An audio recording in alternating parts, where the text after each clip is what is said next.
This program is intended for an adult audience. Presented by Midnight Media, Sharpcast Heated, starring your host, Sharply. Hello, ladies and gentlemen, and hello, America. Welcome to the Sharpcast. We have something a little interesting for you planned. This was Helios' idea, and it combines his fundamental enjoyment and love and knowledge on firearms, the great American pastime, the Second Amendment, video games, VR, all that crazy nerd crap. We are combining cultures here. We're making a melting pot. And we're actually trying to do something a little bit serious, believe it or not. There's like a point to all this for once. Yes. Oh yeah, there's a point to all this. You see, the game Helios is playing is one known as Hot Dogs, Horseshoes, and Hand Grenades, if I said that correctly. Yes. And this game in particular has a huge back catalog of available guns, I think not just in the United States, but around the world. Oh yeah, absolutely it does. And you're probably wondering why it is that we're taking this time to show you H3 VR. We've been teasing video game streams here for a while. And you probably expected something a bit more exciting than this, because I know we've name-dropped BioShock and Deus Ex frequently. Well, the reason we're doing H3 VR today is because today we're doing the one episode that I think we all kind of knew in the back of our minds we were eventually going to do. Because Today we are doing the gun episode today. We're doing the gun episode. Okay, so let's do the setup. Yes. Over the past week, we ended up having two instances of sadly very, very, very questionable people who ended up getting a hold of a gun and decided to shoot up some places. The most recent one happened in Boulder, Colorado at a grocery store.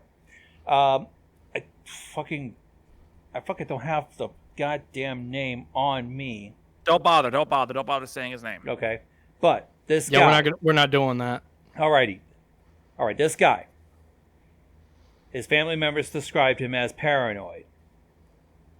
He was bullied a lot in high school. And all that accumulated into a rage that he decided to take it out on in a Boulder, Colorado grocery store. Now, some people try to tie religion into this, but no, we're not going to do that.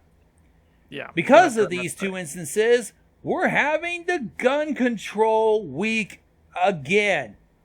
Yes.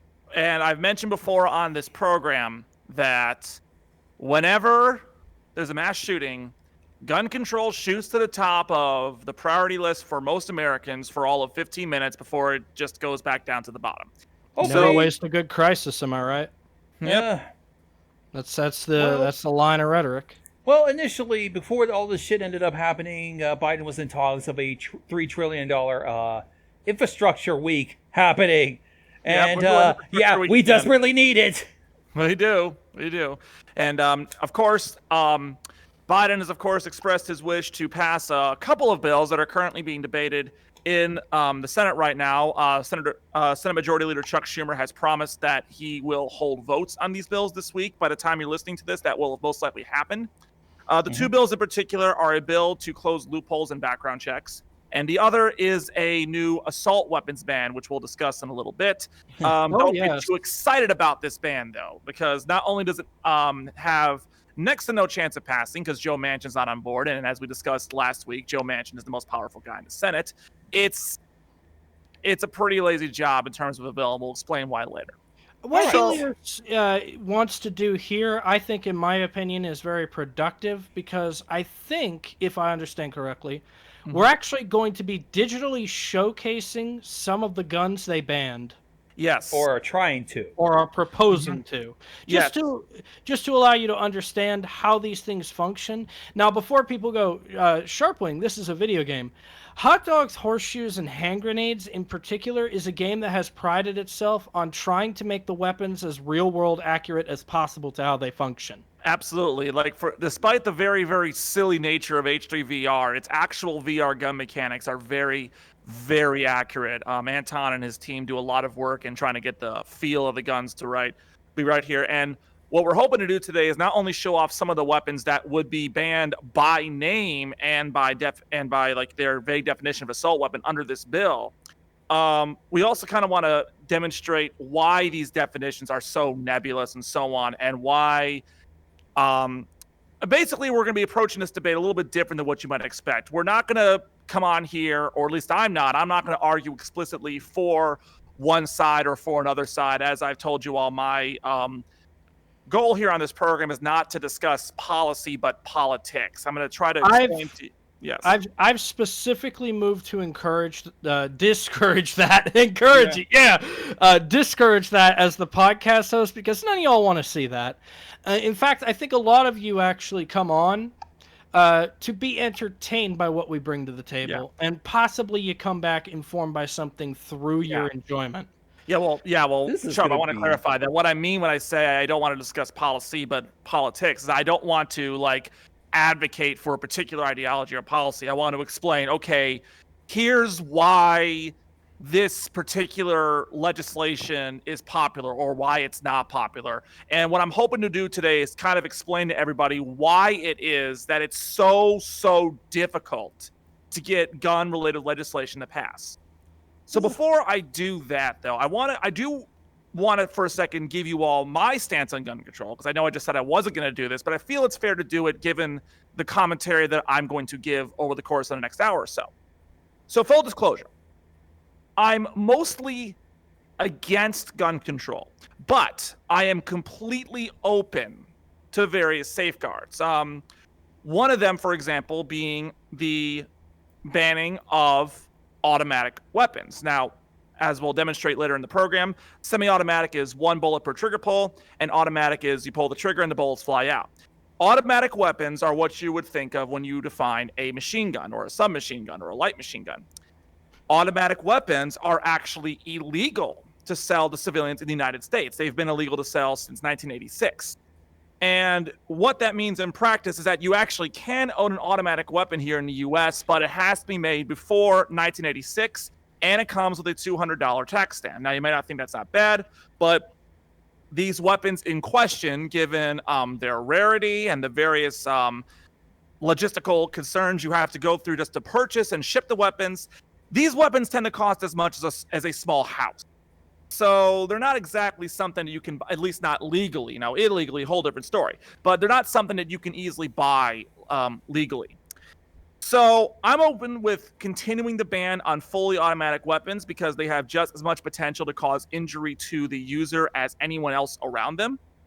I am open to things like universal strong background checks, even though the ones we have are pretty good already, but clearly there's some work that needs to be done with various loopholes. Mandatory training and psychological screening for anyone attempting to obtain a concealed carry permit, which is a permit that allows you to carry a gun without displaying it openly. See, my state of Michigan, for example, we're an open carry state, which means that you're allowed to carry a gun, but it has to be displayed. It has to be like a holster on your hip. You can't hide your gun in your shirt or jacket or whatever. You need a special permit for that. So I'm open for people who want to get a concealed carry permit to have mandatory training to use the gun, as well as psychological screening to make sure you're not, a fucking nut. I'm also open to things like red flag laws and gun violence restraining orders. These are something that came out in the wake of Parkland in Las Vegas. What these are laws that say that if you reasonably suspect that someone is trying to purchase firearms for the express intent of committing a crime, a judge can actually temporarily ban that person from purchasing firearms. Now, it's temporary. It's for a very short period of time, like about 2 or 3 weeks or so. But they do have the power to tell this person, all right, you're not going to buy these guns until you've had a chance to calm down and think about what you want to do here. I'm also open to biometrically coded locks on the guns and gun lockers. This is namely so that your kids don't take your guns and start shooting each other with them, which does happen with depressing regularity. Yes. And I'm open to voluntary registration of firearm. And I don't mean like giving the government all the various details. I don't mean like giving them an exact count of how many bullets you have or anything, but just letting them know that, you're out there and who to contact about you if things get a little hairy. So some oversights, some safeguards. but not to the extent that a lot of Democrats are proposing. I don't believe in banning semi-automatic weapons. I don't believe in banning assault weapons, whatever you want to define them as, and we'll explain why that definition is kind of But what I really want to do here, before we go any further, I want to kind of kick this off, is I want to help people understand why this is such a contentious subject. Because there are some people who will listen to what I say and they'll be like, oh, you just want kids to die so you can have your little hobby, you freak. And then you turn around and wonder why it is you can't get legislation passed in Congress. So in order to contextualize the debate and why it is the Democrats are having such a hard time getting this legislation passed, I'm going to be taking a page from our guy, Rick Wilson. And I mean in a literal sense. So I'm going to read to you all an excerpt from his 2018 book, Everything Trump Touches Dies. And there's a chapter in the book where he discusses with the Democrats why they are behind the curve or missing the boat on a variety of policy issues. And part of this is about their approach to guns. So here it is. This is Rick Wilson speaking on the subject of the Democrats' approach to guns. Do you want to know how we beat you over and over and over? And by we, of course, he means the GOP. This is going to sting for my Democratic friends, but one of the easiest ways for people on my side to disqualify you with large chunks of American voters is the subject of guns. I know, for you, gun control is a central article of the liberal faith. I know that Parkland convinced you that everything changed. As telegenic as the Parkland kids are, guns are wired into America's DNA in a way that they and you don't grasp. I'm not saying you don't come at it from a well-meaning perspective or reasons that seem perfectly cognate in your head. You see violence caused by people and ascribe it to the tool they used. You genuinely believe that you can regulate it away. Bless your hearts. You genuinely think gun control is a winner at the polls and a decisive voting issue. It's not. Gun control and gun violence make it into the top 10 of any most important problem polling question panel for about a minute after a tragedy like Parkland, then fall back to where they usually live, in the 1% to 5% range. Jobs, the economy, the direction of the nation, and national security still drive voter decisions. Gun control hasn't and doesn't. Most of you don't understand guns and the role they play in America's culture away from the coasts. You can't grasp that the millions and millions of Americans who own guns, hunt, shoot for sport or pleasure, or carry for self-defense hear your attacks on guns as attacks on them. Most of you Democrats still don't realize the way you speak about guns is a signifier of political hostility to Americans who long ago made up their minds on the matter. You conflate them with the people who commit these crimes, and you do it constantly, tendentiously, and with the worst goddamn nanny state condescension. In an ironic twist, about 35% of the 1.4 million people in Florida who have concealed carry permit are Democrats. You guys don't even understand your own base. I can hear your objections already. What about Parkland, Las Vegas, Sandy Hook? What about I get it? No one thinks crazy people should own guns, including the staunchest NRA member. I'm not arguing policy with you. I'm telling you what the real politics are, and they're not what you think. First, you're fooling absolutely nobody with the phrase sensible gun safety. We all know perfectly well that phrase came out of a focus group. You say that, and red state voters hear gun confiscation. You criminals and the insane with lawful gun owners and users. And you can't imagine why my side doesn't think you're reasonable. Let me use an esoteric, technical polling phrase for you. Americans fucking love guns. Your position on guns is poison to one group you might consider winning once in a while. Almost every white male in the country over the age of 35. And so ended the lesson there from Rick. That really, I think, does a great job of describing the politics of the situation, okay? You may not like it. You may not disagree. You may vehemently wish it was different. To be honest, I kind of do wish as well. I mean, it's a refrain I've often heard from people. If what happened at Sandy Hook, where you have literal kids being killed, didn't change America's mind, then it became clear that nothing will.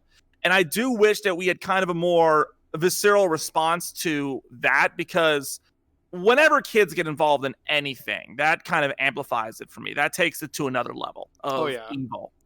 Like, But yeah, that's kind of fucked. I do want to take over a bit by Go adding my own point of rhetoric. I agree with a lot of what Rick Wilson said. I'm sure a lot of the people who watch the Sharpcast that are pro-gun probably got a little something back from that. I'm hoping so, at least. Mm-hmm. Because the primary thing I do want to explain is the fact that you can care about these issues and not want to do exactly what the Democratic Party wants to do. But, in a lot of situations, I do find it blatantly unacceptable that people are immediately, people are so desperate to protect their love of guns, they want to sweep it under the rug before the corpses are even cold. I think that's a different kind of evil in and itself, and I don't tolerate it. Mm-hmm. And one of the thing that I'm really hoping to convey on the show tonight is that the problem of the solution to this problem, it's not as simple as take all the guns away or give everyone a gun. It's a very, very nuanced situation. It's a complicated situation.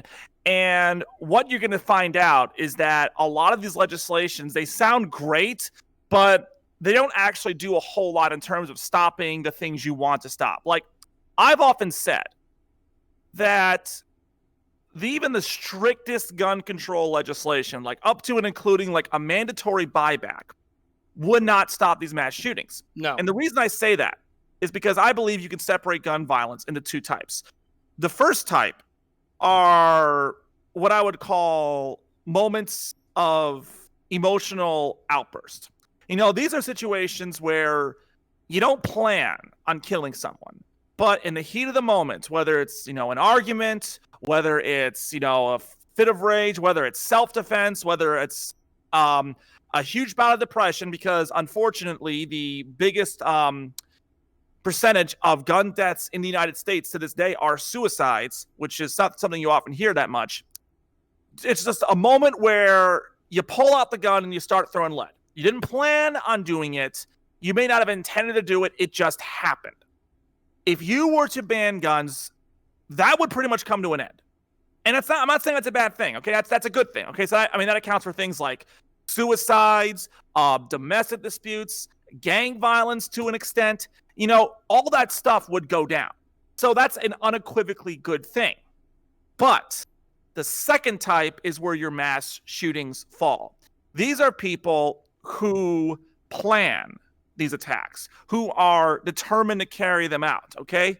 And so the end result of that is that even if you remove the tools, you're not removing the intent.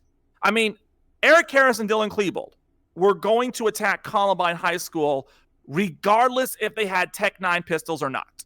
Okay? Their original plan was actually not to shoot the school up. Their original plan was to blow the school up and use their guns to kill any survivors. Now, it's relatively fortunate that they couldn't build a bomb worth a damn, so they had to improvise. So when you take the situations that happened in Georgia, that happened in Colorado, you take the guns out of the hands of these two assholes, these two domestic terrorists, I'll say, because I've been arguing for years that we need to start treating mass shooters as domestic terrorists. You take the gun out of their hands. Does that remove the intent? That's the question I think we need to start asking ourselves here, is that if you take the gun out of the hands of these two fuckers, does that get rid of the intent they had to injure or kill their fellow citizens? The problem with pre-orchestrating a plot like that is what you are particularly doing is accounting for the tools at your disposal. And a lot of people who are actually pro-gun have fundamentally argued that the second most popular gun is more deadly and would have killed far more children than something as simple as an AR-15. The AR-15 and the Glock 17 are the two most popular guns in the country, arguably the world, after the AK-47. And the reason they're popular isn't necessarily because they're inherently more lethal than other types of guns, as we'll show you in the little VR live fire demonstration today. There are certainly guns that pack much more of a punch in terms of lethality than an AR-15 or a Glock 17. It's because they're easy to use, they're easy to mass produce, and they're very durable. The AK-47 is incredibly durable. I mean, this is a gun that can fire if it's covered in mud or filled in sand. It's the most popular assault rifle in the world for a reason. It's because it just works. But it's not necessarily because there's things about it that make it inherently more deadly than, say, a modern AK-12, which is like the modern version of the AK-47. But the point is that, the AR-15 gets name-checked because it's the one that people most often use, but it's not necessarily because that gun is the most deadly gun. It just happens to be the gun that's the most readily available, and it's the gun that's most easy to use. So if you take that gun out of their hands, like this new assault weapons bill, which let's talk about this bill for a second, okay? So Dianne Feinstein introduced this bill on March 11th, and Chuck Schumer's now wants to have a vote on it before the end of the week. The bill, I'm going to read off the key provisions for the bill here for you because I actually looked it up before we came on the show today. Here are the key points of the bill. The bill would ban the sale, manufacture, transfer, and importation of 205 military-style assault weapons by name, and we'll be looking at some of those weapons in a little bit. However, owners may keep existing weapons. It would ban any assault weapon with the capacity to utilize a magazine that is not a fixed ammunition magazine and has one or more military characteristics, including a pistol grip, a forward grip, a barrel shroud, a threaded barrel, or folding or telescoping stock. Owners may keep existing weapons. It would ban magazines and other ammunition feeding devices that hold more than 10 rounds of ammunition, which allows shooters to quickly fire many rounds without needing to reload. Owners may keep existing weapons. You're noticing a pattern here, by the way. It would require a background check on any future sale, trade, or gifting of an assault weapon covered by the bill. Requires that grandfathered assault weapons are stored using a secure gun storage or safety device like a trigger lock. I'm totally fine with that, by the way. Prohibits the transfer of high-capacity ammunition magazines. Good luck with that. Bans bump fire stocks and other devices that allow semi-automatic weapons to fire at a fully automatic rates. This, believe it or not, is something that was proposed by the Trump administration in the wake of the Las Vegas shooting. For those who don't know, a bump stock is a type of stock that allows you to increase the rate of fire on a semi-automatic weapon by using the gun's recoil to essentially bump the trigger so it approaches more of the fire rate you'd expect from an automatic weapon. So I'm okay with banning those. Now, the exemptions to the bill are as follows. The bill exempts by name more than 2,200 guns for hunting, household defense, or recreational purposes, and it includes a grandfather clause that exempts all weapons lawfully possessed at the time of enactment. So basically, this is literally a cut and paste of the previous assault weapons ban that went from 1998 to 2004. And I've read the actual text of the bill. It's literally the same text. This is not a new bill. This is the reintroduction of an old bill with a bunch of names added to it. I mean, why write a whole new one when you have one already at the ready? Yeah, and you notice, by the way, that it does nothing to fix the problems of the original assault weapons ban. Okay, it's banning various things it's banning guns based on things that look scary rather than anything that is important for the gun to actually function. And it outright says, if you have those guns right now, you can keep them. So it does nothing in terms of getting these weapons out of the hands of people who have them right now. It would just ban the future sale of them. I'll tell you right now, it's not going to be long before they find ways around this one. I will say, somehow law enforcement didn't learn its lesson with the war on drugs because they had tried to impractically go after people's drug stashes, not always successful. No. But when it comes to gun legislation in particular, for some reason, the magical ability to learn your lesson from prohibition kicks in, and it's like, right, so we can ban production of these things, but we can't ban private sale and redistribution, and we can't ban ownership practically. Yeah, in fact, I don't think it even bans production of the thing. I didn't see anything in the bill about it banning production. I'm sure they will strongly discourage people from producing these guns, but I don't think you're going to ban it. So, hold on. Bill... I'm sorry, Sharp. Go ahead. I did have more. You don't have enough police to physically go around and seize all these weapons. And if you did, you would more than likely get enough resistance. We had an insurrection based off the assumption that our election was being stolen. What do you think happens when you barge onto somebody's property trying to demand their property? Mm-hmm. A lot of dead cops. Yeah. Blue Lives Matter goes out the window if they try to confiscate people's weapons. Yeah, let me give you guys a number here, okay? There are approximately 30 million AR-15 type weapons in the United States right now. So that's about one for almost every 10 one in every 10 Americans almost has one. So wish someone would lend me one here, because right now all I have is this virtual model that I'm going to show you guys in a bit. But most of those weapons aren't even in use, okay? They're just kind of held off to the side or in storage or whatever. And yeah, there's no way you're going to be able to go around actually confiscating these guns, because if you do, you're looking at a Ruby Ridge type scenario in just about every major city in the country, especially in the red states like Texas. I mean, hell, the ranchers down by the you want to know why the wall never got built? It's not just because of eminent domain. There's a lot of ranchers down there on the Texas border, and they really don't like the feds coming down there and telling them what to do. Those guys don't play around. Yeah, it could also be fundamentally argued that those ranchers may not have voted for Trump because of that. Yeah. If there's two things farmers hate, or ranchers for that matter, it's going after their firearms stash that they primarily use to keep invaders off their property or kill some varmints, varies, and trying to take chunks of their property and redesignate it for your own.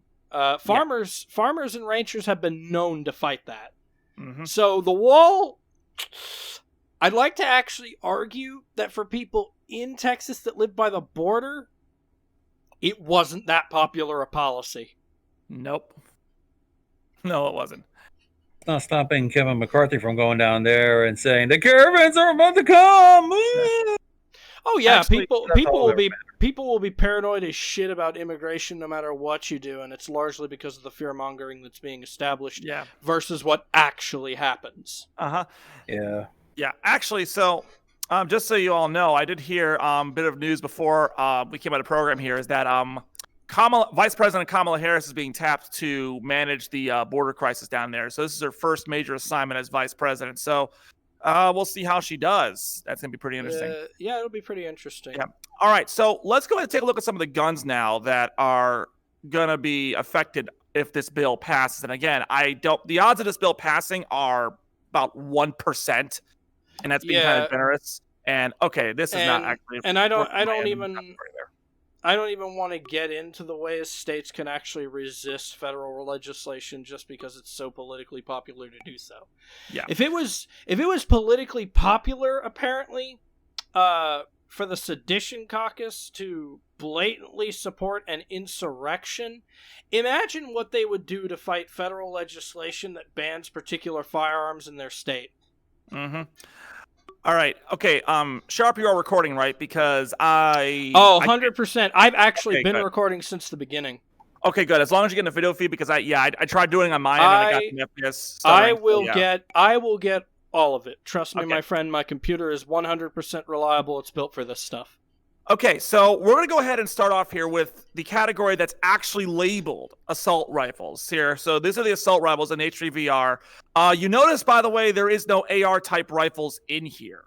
So right away, we're already not the bill that the gun everyone thinks of when they see assault rifle isn't even here. So let's see let's pick a gun that the thing bans by name. All right, so it does ban an AKM. So this is an AKM. This is basically a modern AK-47.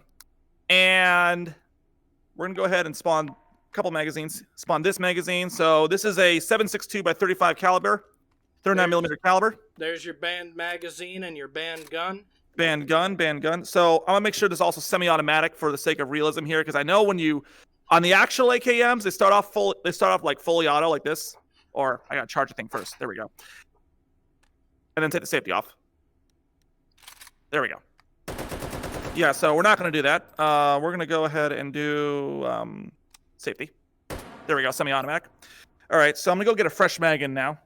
Yeah, because one thing to distinguish is the weapons in particular that are being United States manufactured. The particular AKM that's for civilian consumption can only do semi-auto, can it? Yeah, you can. Well, as I said, you cannot sell fully automatic weapons to civilians unless they're made before 1986. Yeah. So every gun that we fire tonight will be semi-automatic. So from what I understand, automatic weapons you can get your hands on are weapons that have been manufactured from decades ago. Absolutely, yeah, because those weapons. Here, I'm gonna clear the chamber here first, so we have an empty chamber. All right. So the weapons that, as I said in the intro, if you want to buy a fully automatic weapon, it has to be one that's made before 1986. And these weapons are incredibly pricey, often costing as much as like a small house. And there's a $200 tax stamp. Now, you can buy kits online to convert a semi-automatic weapon into a fully automatic one. It's often very cheaper to do. But those kits also didn't come with a tax stamp, and you have to get a special approval from the ATF to get them. And there are some police departments that will lock you up just for buying them. So it's not something that people who are above the board really want to bother. So, all right. So we have here the AKM. So like I said, this fits the assault weapons ban. It's named by name, despite not fitting anything as described really in the ban. There's no pistol grip. There's no foldable stock. There's no forward grip. I guess you can call this a barrel shroud if you wanted to, or whatever. This actually doesn't really fit their definition of assault weapon in the bill all that well, but it is name checked in the bill, so we're going to do that. So what I want to do is I want to demonstrate the idea that if we ban high capacity magazines, it would make this thing harder. Now, obviously, when people picture high capacity magazine, you're picturing something like this. This is like, I'm not sure how many rounds are actually in this mag. I'm going to go rock and roll in this one. That's a drum magazine. Yeah, so this is what, when you hear high capacity magazine, you're probably picturing something that does this. Thing in there? Yep. Safety off. So already he's using an illegal weapon. Yes. Okay, so yeah, that's shit you see on old-fashioned Tommy guns. Yeah, I actually have a Tommy gun in here as well. So yeah, that's something you're not going to see obviously on the street. I'm gonna go back to semi-automatic now. Reset the target here. This is now we're going to tell you how this thing actually works. Yeah, so what we're going to do here is we're going to demonstrate what happens if you have a semi-automatic versus a high capacity magazine. Oh, this is standard capacity magazine, and these two magazines are much lower capacity. As you can see, they're about almost half as much as the capacity I want to say of the standard magazine. And the idea being is that, well, if you have to reload, it's going to take just as much time or a longer time to gun down people. So what I'm going to do here is I'm going to someone put a stopwatch on me. Someone get like a timer to time me here. I got it. Okay, sure. So what I'm going to do is I'm going to first, I'm just going to fire this gun here literally as fast as I can. Semi-automatic. So right. All right. And we're going to see the time it takes between this and these two magazines with stop to reloading. Okay. All right. Chambered around. Okay. Ready? And go. Am I going? Hang on. Something happened. Okay. We're waiting. Ready? Yep. Go. All right. Time me. Time him. Shit. Something happened. Something happened again? Yeah. All right. Hold on. It's fine. We got a backup timer. My timer should work. Okay. Want me to do it again? We came prepared, ladies and gentlemen. We knew a lot of stuff we'd have to do. Mm-hmm. Okay. I just kind of I was prematurely setting it. Right. I was like, hey, how long will it take? All right. I've got my stopwatch. Okay, right. This time we're going to use an actual standard magazine for the AK-47 or AKM or whatever. All right. Use a standard magazine. Unload it. All right. 3, 2, 1. And they're off.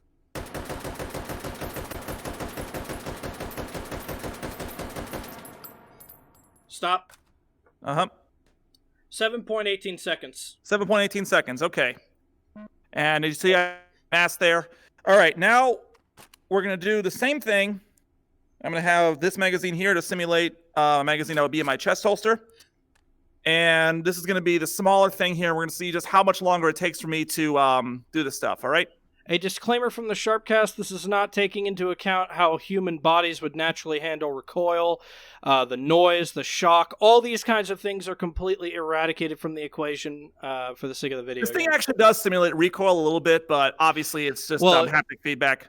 Yeah, the reason I say that is in real life you actually feel the recoil. So the damage you feel being done to your arm, or the way the noise is just blaring out your eardrums if you're not wearing headphones, that all has to be accounted for. And it's also worth noting that I would not be able to just wave an AKM around like this. It weighs considerably more than what it does in my hand right now, which is weightless because there's not anything in my hands. There are disclaimers I have to make for the sake of simulation. What we're trying to do here is we're trying to demonstrate the time it takes to the time difference between just firing at one full capacity mag and 2 lower capacity mags, as would be allowed under this ban. I presume I don't know if these are actually 10 round mags or not. I'm presuming they're in that area, but for the sake of argument, they are.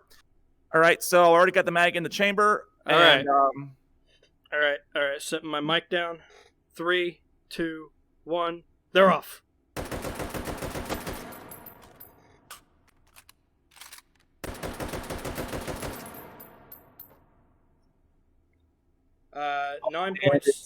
9.60 seconds. There's about a 2-second difference. So going from this to this gets you all of 2 seconds. And granted, that 2 seconds could be the difference between life and death, could be the difference you have to get out of cover or for cops to arrive on the scene. But this idea that by just getting rid of high capacity mags and making people do lower capacity mags, because I mean, if we wanted to, I could do a situation where I'll pull out an M. You know what I'm gonna do? I'm gonna pull up an M4 right now because that's basically. I think we may have an AR-15 in the simulator here. I'm gonna take a look. You'll notice, by the way, what's up? You're perfectly allowed to go with the AR-15. Anything. All right. I'm gonna see if I can find it here. I'm not quite sure what it is. AR-15 SBR. I'm not sure if that's it. You'll notice, by the way, it's not under the assault rifle category. I think it's actually in the battle rifle category for some reason. Let's see here.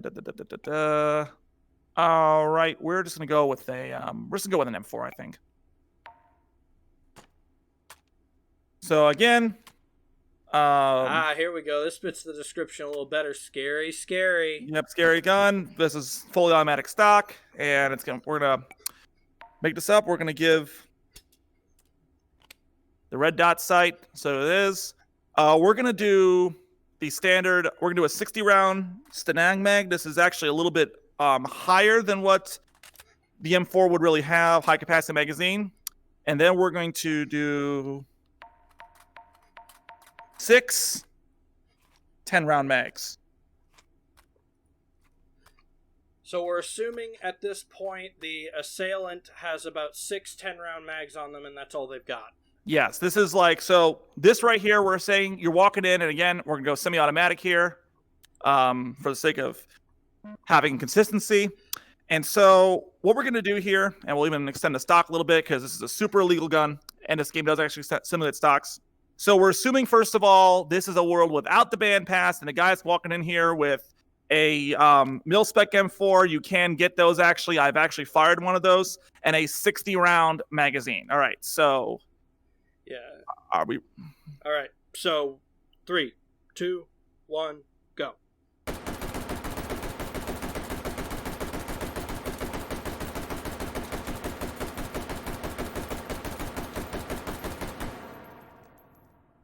All right, how we do?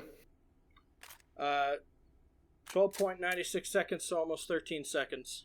All right, so yeah, like I said, pretty scary stuff right there. 60 rounds in 13 seconds, as you can see. And that was just you rapid fire pulling like a semi-automatic. Yeah, this is just me firing literally as fast as possible. Obviously, you see as it goes on, the spray gets a bit lighter, but the goal here is really to kind of demonstrate just the number of times you can fire rounds. This of course is just a question for educational reasons. Are you able to use suppressors on any of these? Actually, yeah. This game does have suppressors. The M4 here in particular does not, but some of these guns do. I don't use the suppressors on because they're kind of glitchy, but yeah, suppressors are actually using these things. All right, so now we've done a 60 round 1 mag. Now we're going to do the 6 10-round mags here. These are 10-round mags with 5.56 rounds. These would be allowed to purchase for your mil-spec M4 under this assault weapons bill. I want to pick that back up there. There we go. Yeah, so we're assuming, come to God, this is how many magazines the shooter, aiming to cause some serious damage, brought with them. Yeah, so instead of just 1 big mag, it's 6 little ones. Yep. All right, 3, 2, 1, go.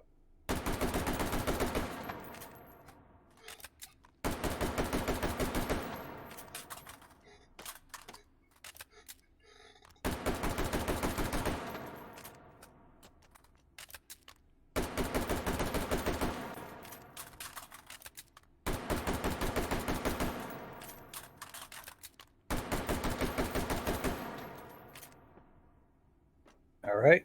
What was that? 27.30 seconds. 27.30. So that's what? A 11 seconds. considerable gap, but the thing we're not drawing into consideration was how steady the shooter's aim was, how many people they have potentially already either grazed or hit with the bullets. Yeah. The idea, and again, so the first one was what, 12 seconds? 12, 13 seconds? Yeah. So it's like a 15-second differential there.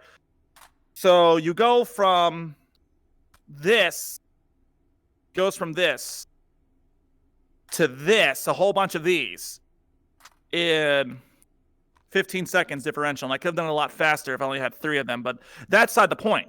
The point being is that, again, the actual time being bought, the idea that if you have to, instead of just, doing this, you have to do this and this. And you're just you're just struggling. And I saw it when I'm looking at the video alongside with the others. You kind of had a struggle. You kind of had a little bit of a moment when you were trying to get the clip inside. Yeah. So now, granted, of course, which is realistically how this would go down. And then you have to, obviously, you have to take into consideration this is a simulation where we don't really have anything happening. Yeah. But there will potentially be people trying to charge the shooter. There will be people running away, screaming, throwing objects. Like there's all kinds of different things that could transpire in this situation that would throw off the shooter's concentration. Yeah. Now, but again, you're only buying yourself a dozen seconds at most. And again, a dozen seconds can make a lot of difference. But this idea that it's going to make it impossible to do it, it's kind of challenged. And again, very ideal environment here, obviously, in the sense that this is a shooting range. It's only one target versus stationary targets. If I was to do the take and hold simulation thing where there's actually people shooting back at me, it gets a little bit more difficult, but that's for later. But the whole point is that just by going from, why won't this thing pick up anymore? Going from one large magazine to a bunch of smaller magazines, it will buy you some time, but that depends on how skilled the shooter is. Because if the shooter could just do this, just kind of hot swap in and out. Yeah. Then obvious. And the other thing I wanted to emphasize here is that you saw how fast the bullets were going from the AKM and the M4. It's not necessarily because one of them fires fast than the other. These are both on semi-automatic. It's just how fast I can pull the trigger on these things. And you also notice that how inaccurate the bullets got, how spread the bullets got. So what we've shown here is that you see where they're coming from with the idea that if you have to force people to switch magazines, that it does impose some delay. But it's not going to be that great, especially if you're just popping one out, dropping the other one in. I mean, you're looking at maybe 12 seconds of delay. Yeah, and this can vary dependent upon the user's experience as well. Mm-hmm. Like, if it's somebody like Randy Stair, for example, well, Randy Stair used a shotgun. But let's say, in a hypothetical world, Randy Stair used an M4. Yeah. Randy Stair doesn't seem like they had a whole lot of experience with firearms prior, so they would greatly struggle with this. Mm-hmm. By the way, let's take a look at some of the other things that are banned here. So one of the things that are banned is a, I'm going to see if I have here. Let's take a look here. They got a lot of stuff here. So they ban a couple of things here that, let's see, do they have it here? I don't know if they have it here or not. Oh, they do have it.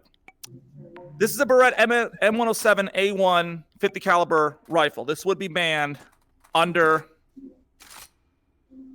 the assault weapons ban. You'll notice something. They banned all the cool-looking weapons. Yeah. So, hey, that's a pretty sweet-looking gun. Why they ban this shit? Let me show you why I banned it. Holy shit! It's a 50 caliber rifle. This thing can pretty much blow your head off. Oh, yeah. No, that would eviscerate a body. Are you kidding me? Ugh. Fucking goddamn shit. That being said, if I recall correctly, even the Desert Eagle can fire 50 caliber bullets, and that's supposed to be a pistol. Yeah. And you'll notice, by the way, it's not obvious here because of VR simulation, but you can kind of tell how cumbersome this is. Okay, you're not walking in. I can tell you right now, you are not walking into a shopping mall and just firing this. Okay, first of all, this thing's about as tall as I am. Okay, what you that's would number one. this would be your object of choice if, say, the Las Vegas shooter had a redo. Yeah, Or if somebody's trying to recreate the University of Texas clock tower that's shooting. where you're going. That's where it's like you're definitely Yeah. doing here. Yeah, So- so obviously all of these weapons in particular are also situational. You would not use this in a scene where time is of the essence. You would use this to pick off a target. Yeah. So another thing that's banned here is the do we have the PSG one? We don't have the PSG one. We do have, I think, the let's see here, the Mark 18 custom. Let me see if that's actually on the list here, because like I said, there's 200 names here that are on this list. Yeah, obviously we're not going through all 200 because we just don't have the time. Mm-hmm. Or do we even have them in this game? Yeah, hot dogs, horseshoes, and hand grenades doesn't account for every known gun, and I don't expect them to. But they do So this account for is- a lot of the good ones. Yeah. This is the Mark 18. This is not name drop, but as you can see, it has an extendable stock, which means it would be banned under the thing. Let me show you guys a couple of old ones here. So let's do a battle rifle. This is the AR-10. This is basically a featureless AR-15. That is banned. That is banned. This is an M14. This is not banned.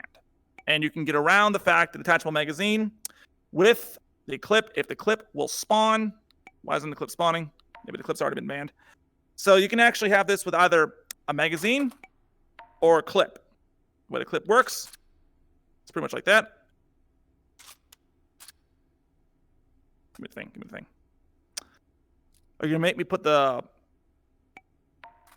round in the box? Okay, fine. So, M14 can be fired with the magazine.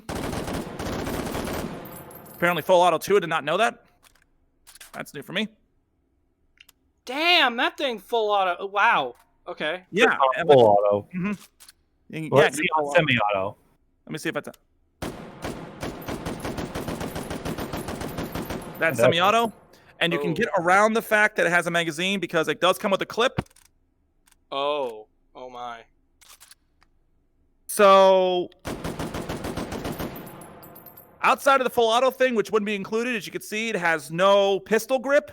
It has no extendable stock, has no forward grip, has no barrel shroud or anything like that, no threaded barrel. This would still be legal to own under the WAN, unless under the new bill, unless it got name checked. Unless I'm not sure it did. This is what we mean when we say the assault weapons ban would be ineffective in some cases. Or hell, how about this? The good old M1 Garand. Anyone who's played Call of Duty knows what this is. Again, as you see, no Hero grip. Generals, yeah. Yeah, no grip, no stock. And you have the ammo clip here. Let's put the clip in the thing. Safety off.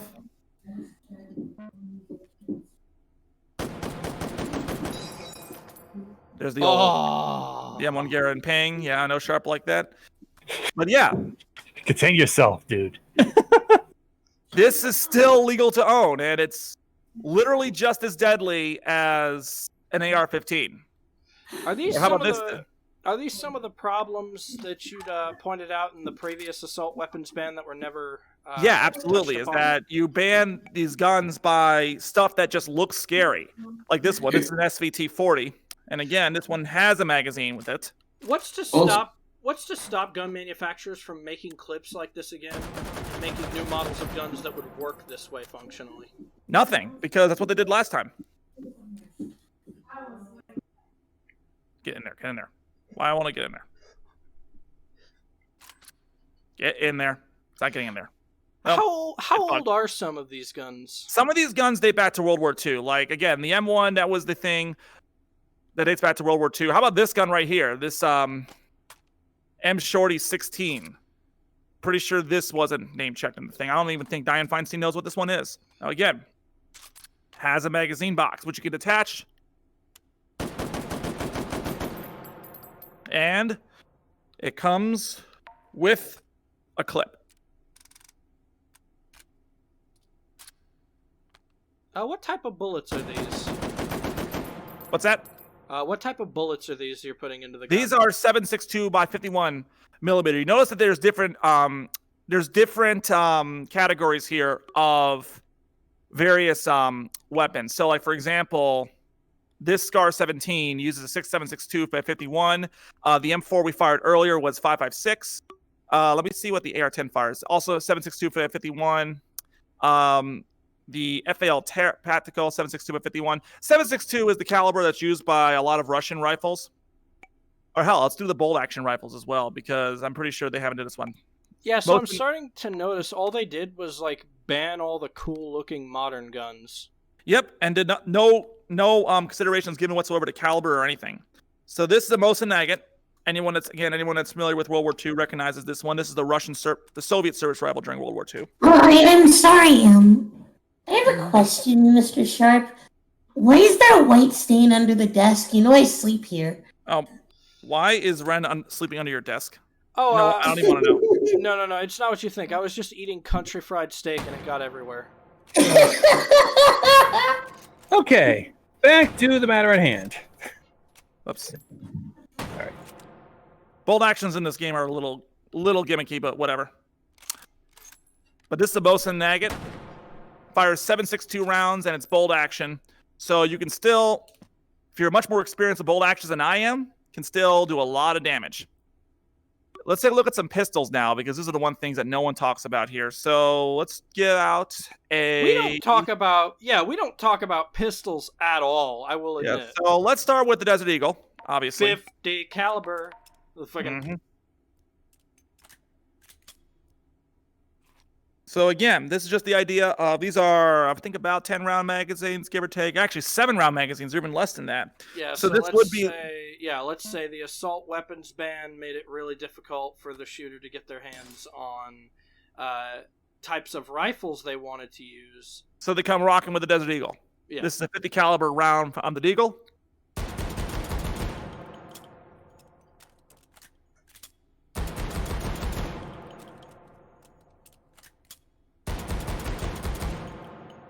Bullet spread notwithstanding, you're still looking at a lot of bullets being flown, even after going through 3 magazines. If you're just as quick as, like, say, Sly was on the first Expendables. Yeah. Now, let's say, of course, you don't want to... Let's say that the Desert Eagle is, in fact, banned. Let's take a look at the Glock 17. This is, again, the most popular... Whoops. Don't want to get... We're not dual-wielding today, unfortunately. I mean, I could, but I don't really think that we're really just like John Wicking a national crisis. Yeah. So again, just for comparison's sake, this is a high-capacity Glock 17 magazine. This is not banned. These are 3 regular magazines. Well, this would presumably be banned. Presumably. Yeah, so this is high-capacity Glock 17. Wait, wouldn't any pistol be banned because it has a pistol grip? Nah, they make exceptions for pistol grip. Pistols can have pistol grips, apparently. But, so yeah, this is the high-capacity Glock 17 magazine.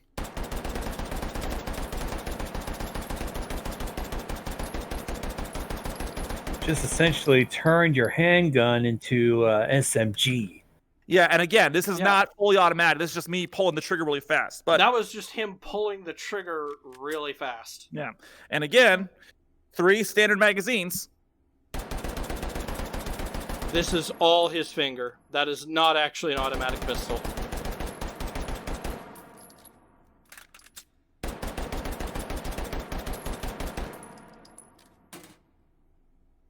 So obviously not as much as bullets as the high-capacity magazine, because I don't know how many are in this thing.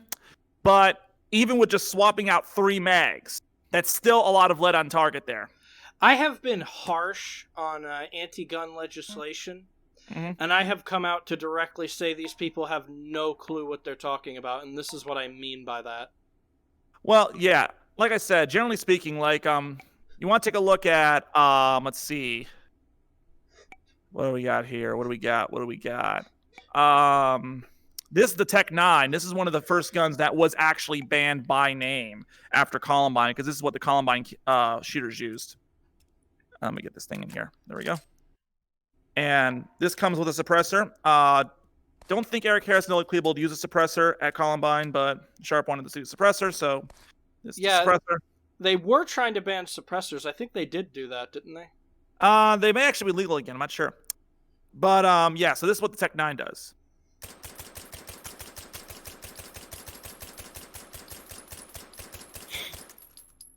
So yeah, it's not like a fully automatic pistol. It's just literally the same rate of fire as the other ones.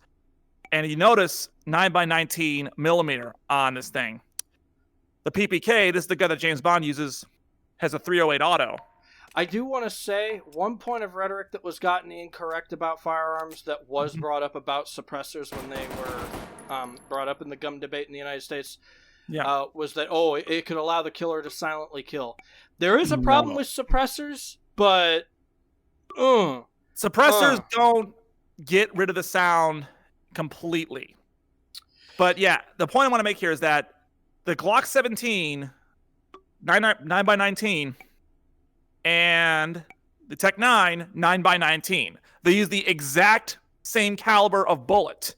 The only difference is that one, I guess, looks a little bit scarier than the other one, even though I would argue that the other one's easier to use. This is something that actually did get name checked in the assault weapons bill. This is the AR-15 reduced to a pistol. And if you want to get really conservative, here's a 5-round magazine for this thing. I don't even know how the hell you charge this. There we go. So this is me. The AR-15 has been reduced now to a pistol. And even then,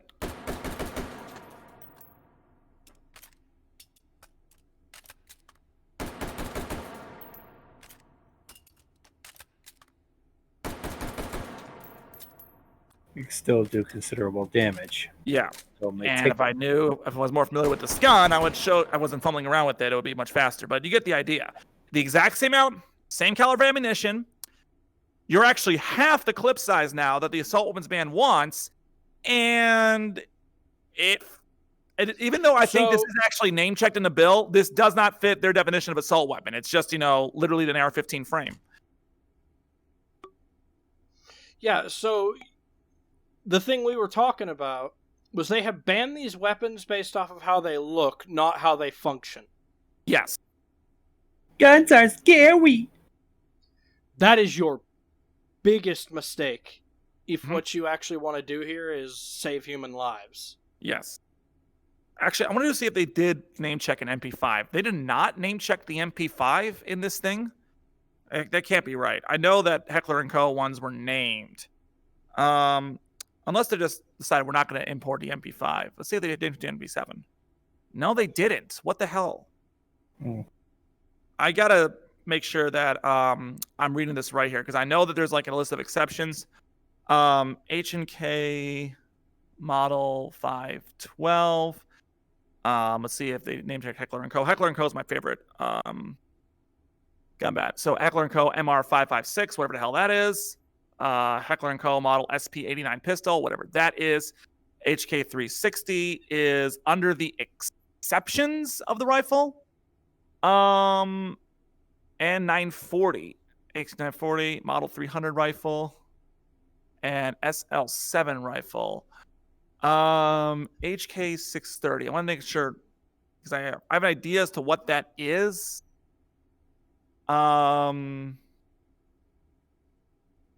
Okay, yeah. So the Heckler & Co. HK630 is the civilian version of the SL6, and that's basically their version of the M1 Garand that we saw, or the M14 that we saw earlier. So it's on sale as a hunting rifle. That's basically it. But like I said, it's all about appearance. It's not about, anything. Thank you, Google. I didn't ask you for your opinion. When I want your opinion, I'll ask for it. Google! Hey, Google! Stop. Yes, thank you. I have a Google Doc. I have a Google Doc down here that is slowly becoming self-aware. I digress. Oh, boy. Another thing that's not mentioned in this thing are revolvers. And these revolvers come with speed loaders. Now, so this is a Rhino 60. And this has, as you can see, speed loaders. I'm hoping what we've done here for the people that are anti-gun that might come across this podcast is help them come to realize that looks can be deceiving. Mm-hmm. That we have surprised you by showing you these guns that didn't look so scary and showing you the devastation they can cause. Yeah, in fact, I'm going to give a clear picture of that. I'm going to move the target up to like 1 meter here. So this is like me walking up to somebody and just like blowing them away. Yeah, so that's like right in the face like several times. They're already dead after you've shot them in the face that many times, probably. This is a Rhino 60. It's a semi-automatic revolver, 357 Magnum caliber. This is not banned under the AWB. Yeah, it seems like what people did was they banned the guns that the public liked, but Or at the very least that the mass shooters used all the time. Now, which let's talk about... which ironically correlated with public popularity. It's really strange. Mm-hmm. Oh man, it's almost like availability was determined by public popularity and not by killing capacity. Yeah, and the assault weapons ban, I don't know if this is like a holdover or whatever, but it also includes some bans that don't make any sense at all, like the street sweeper. I don't know if we have a street sweeper in here or not. I want to say they did have one. Banned a flare gun. Oh yeah, they do have a flare gun actually, believe it or not. Yeah, I saw that. There's a flare gun. Yeah, here they got the Derringers as well. Lever action. I'm not sure what the hell that is. These are all like the really weird ass guns. Oh no! Someone fired a warning shot. Oh no! There's something bright in the sky. It must be the demons. He's shooting the sun at us. What do we do? Although I know what you're all thinking. Yes, this game does in fact come with an M240. Wow. Yeah, this is This obviously is incredibly illegal for civilians to own. This is a belt-fed light machine gun. This is when you just need to make a lot of people go away in a very, very short amount of time. Oh, so are we getting on to what people could illegally get their hands on? Well, this is like the kind of things that these are weapons that the assault weapons ban does ban, which would never find their way into any law-abiding citizen regardless. And I know this because the Gibraltar Trade Center closed down recently, and you could buy an MG42 over there. But this is an M249. This is something that you will not see in civilian hands anywhere.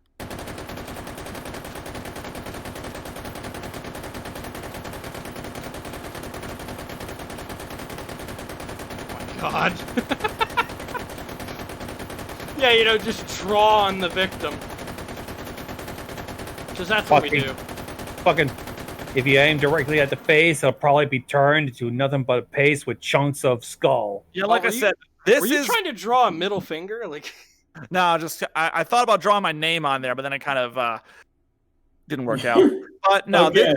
This is used by the military for like suppressing areas when you just need to keep a lot of people pinned down right away. This is just a completely ridiculous gun they have in here. This is the America gun. This is not a real. This is not a real gun, or if it is a real gun, it's like a very. That magazine looks like a mailbox. This is a 50, yeah, this is 50 BMG right here. This is. I don't think this is like actually a real gun. This is like something that. Welcome to Cheeseburger Freedom Land. We have our freedom gun. I was about to 11 meters because I think if I keep it up close, it's gonna evaporate the target. But let's see what this one does. Oh my god! Oh, say, can you see by the dawn's early light? Yeah, that's the only thing it's missing. Just the national anthem playing whenever it's used. How much do I pay to get stripes and bright stars to the At this point, what body is left? I want people to understand this was cooked up by the twisted minds that developed this game. It's not real. Well, the M2 Browning is an actual gun, but it's not handheld. They have like modified the fuck out of this. Yeah. thing. And while we're on the subject of like, really ridiculous, It doesn't even go to can't even the respond. Jesus. I'm gonna set it back to 11 meters here. While we're on the subject of completely ridiculous guns that should not find their way into anyone's hand, those of you that have, this is a man portable version of the minigun that is, I believe, on the A10 Thunderbolt or A10 Warthog. Yeah, you know where you'll see that? Grand Theft Auto. I was gonna say, those of you that have ever seen Predator probably recognize this one. Hasta la vista, baby!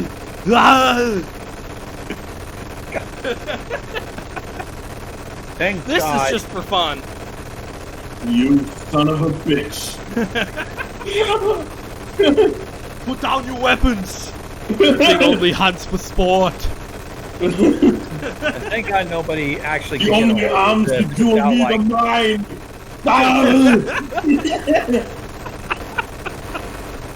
We're glad nobody can get a hold of this so easily. Yeah, no, there's no body the- there. yeah, if I that love the was detail. real.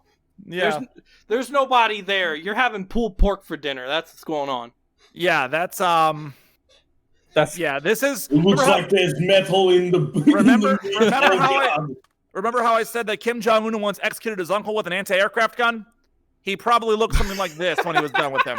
it's a fucking 5 pace now. Yeah. So that is I want obviously. people to understand that thing was firing so rapidly and at such a high heat, it superheated the metal. Yeah, but again, look at the caliber, 7.62 by 51 millimeter NATO. You cannot buy this gun. This gun doesn't actually exist in this form, at least. Yeah. There are no soldiers that are wielding miniguns out onto the battlefield, but you can get this caliber. There's nothing stopping you from buying that caliber. I would be concerned if soldiers were wearing minigun to the battlefield. By the way, I know what you all are wondering, and yes, we do in fact have grenade launchers in this game. Yeah, you know, gotta use those civilian level grenade launchers. Yep.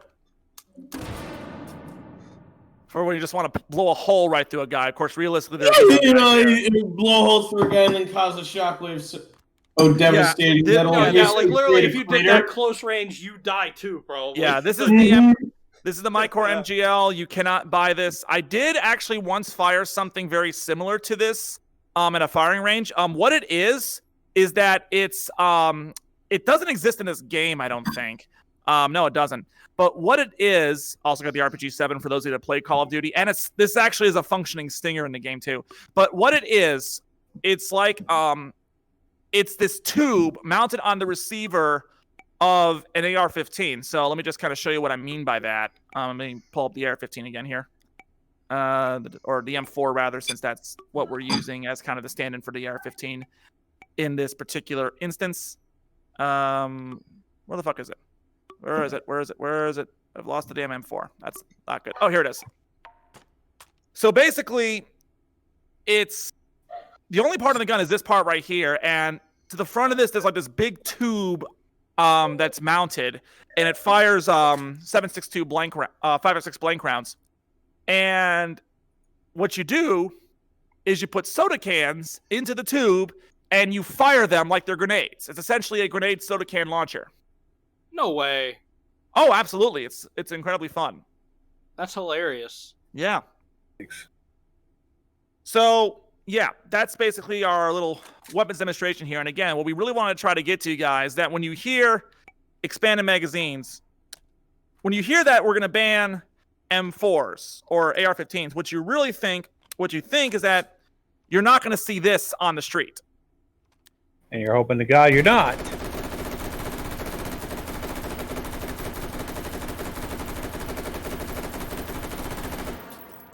Okay, you think that's going to be banned, and you're absolutely right. That would absolutely be banned. But in reality, what you might end up getting, assuming that, someone finds a way around the ban to still manufacture AR-15s, and there's every reason to believe that they will, because that's what happened last time, you might not get the fully auto expanded drum magazine like that, but you could still end up getting this. In all honesty, they would just have to modify or change the AR-15, wouldn't they? Absolutely. one of the ways they do that is by lengthening or shortening the barrel length, because one of the other ways they defined assault weapons is how long the barrel is. So they could literally just make a different Armalite rifle, rename it, but it's just the AR-15. Yeah, that's Kablam! So, like, for example, you see here, like, this is the classic M4, is that it has a considerably longer barrel here because this is how it was originally designed, whereas the more modern M4 has a somewhat shorter barrel. Are you fucking kidding me? That's the difference? Yeah, that's the difference. These things are practically identical if you don't recognize girth. Mm-hmm. And just literally Listen, size doesn't matter, and this proves it. Yeah, and again, we want to take a look here. Is that, again, this would be, let's assume that you want to ban this. This is the MX4, which is a version, which is a rifle produced by Beretta. And again, there's a pistol grip here, sure, but no extendable stock, no threaded barrel, doesn't even have a barrel to begin with. And it's got an even shorter barrel than the M4. Look, gun regulation is not a bad idea. What we're trying to get across is that the current regulation we're going for, this ain't it, man. This ain't it. Yeah. Written by people who seriously have only had like the media's grasp of what it is. And most of the time, they don't really know a lot about guns and they don't care to. They never think they have to. It's guns are just bad fire shooty sticks. So look at this. The barrel on the M1 is as long as the freaking AR here. This is illegal. This is not. You can perfectly willing to buy this. I'm not saying someone's gonna go start shooting up a fucking shopping mall with an M1 Garand. I would be stunned if that happened. Oh my god! I'm just saying, if somebody does that, they play a lot of Payday 2. Guy shoots up a shopping mall with an M1 Garand with like I'm just thinking like he walks in with like a clearly fake mustache and a zoot suit. Now this would be a fun little history lesson. This was a Tommy gun. This was a weapon we banned from the streets during Prohibition because of the Mafia. I think specifically Bonnie and Clyde were the ones who inspired it. Well, this is just by everyone. John Dillinger, Babyface Nelson, everyone. Here's why. Oops, that's not it. There we go. Yep. That is the power of the Thompson gun.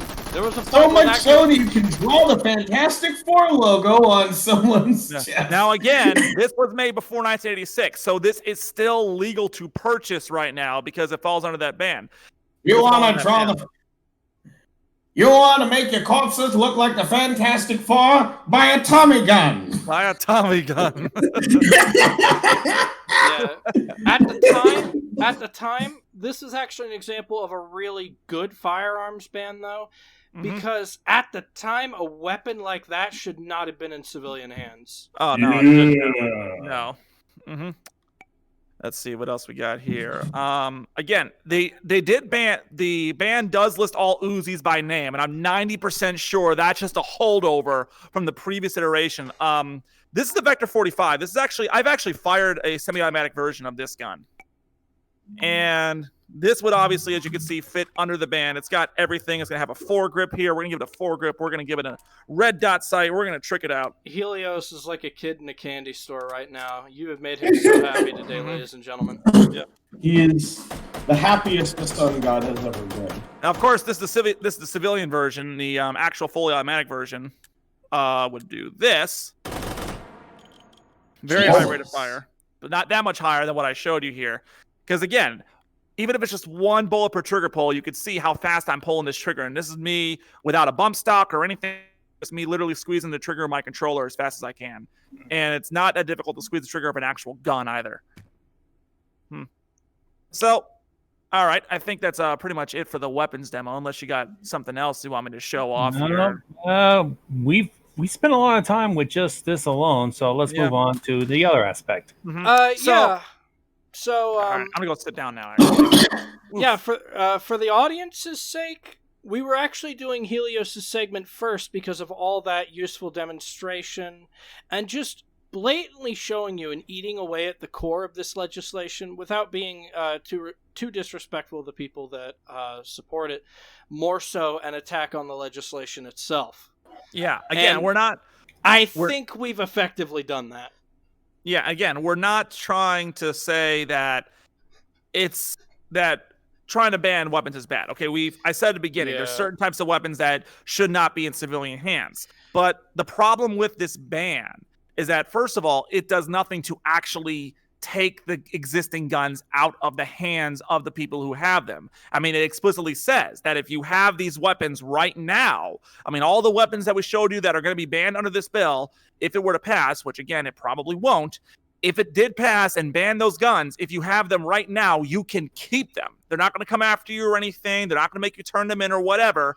So in that sense, it's failing and what it's supposed to be doing. And it's actually politically impractical for them to try and come take that from you, because imagine how many people they'd have to come take it from.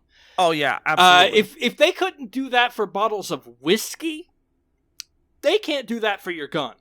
It's not practical. They can't do it. They don't have the cops. They don't have the resources. Even with state-of-the-art surveillance technology, if they could somehow locate you by your chopped-off foreskin halfway across China, it's not going to matter if they have to do that for 200 different people. Yeah. I mean, so the point is that this bill just focuses on guns that are popular in the media or look scary, but as we showed you, they do nothing in terms of banning the type of caliber that is used by these guns. There are guns that are literally just as lethal, if not more so, than the ones that are on the list. And you can go on with your little self-righteous tweets of like, oh, well, we know the AR and AR-15 stands for Armalite. We know that against the limits. Yeah, okay, good for you. You know about that. I just showed you. Yeah, do you know? Yeah, you know what it does. You know what it does. Okay, it's a dangerous weapon. Sure, no one's denying that. I just showed you about 4 or 5 different guns that are just as dangerous as the AR-15, and they're still going to be totally legal. Yeah, they're not banned. They're not banned. They don't fall under the provisions that your representative specified, and this is why I say it would do good for Dems to at least touch guns. Remember, there's an old saying in politics, know your enemy. And if firearms are the enemy, you should know precisely and exactly how they work, the most lethal to the least lethal. You should know this. You should. If you are trying to enact a ban, you absolutely should know what you're dealing with. But when do I start liking guns? But, and this actually leads me to a point of political rhetoric I brought up a while back. It's almost like they intentionally want this legislation to fail. It's almost like it's designed to fail. Because at times, the rhetoric or the way the policy is established seems so incredibly incompetent. This is like what a pro-gun advocate would do if they wanted gun regulations to fail. Like, you would outright deliberately do stuff like this. So are you saying this whole bill is political theater? Yeah, like, you would outright deliberately do stuff like this if you wanted this bill to fail, because it is just incredibly ineffective. Like, we tried to get this bill, but it ended up being failing. What can you do? Oh, well, on to Infrastructure Week. Yeah, like, all it is Democrats have to give a nod to gun control, and then they just go back to their bullshit after the crisis is over. And, like, the only time they're going to enact gun regulations, or try to, is when a crisis hits. And that's not even getting past the fact that Joe Manchin more than likely won't support this bill because he's a West Virginian. Yep. Like, and this is the thing I want to get past, right? Mm-hmm. Joe Manchin is probably the man that's the most in touch with the actual Democrat voter base. That's what's insane about it.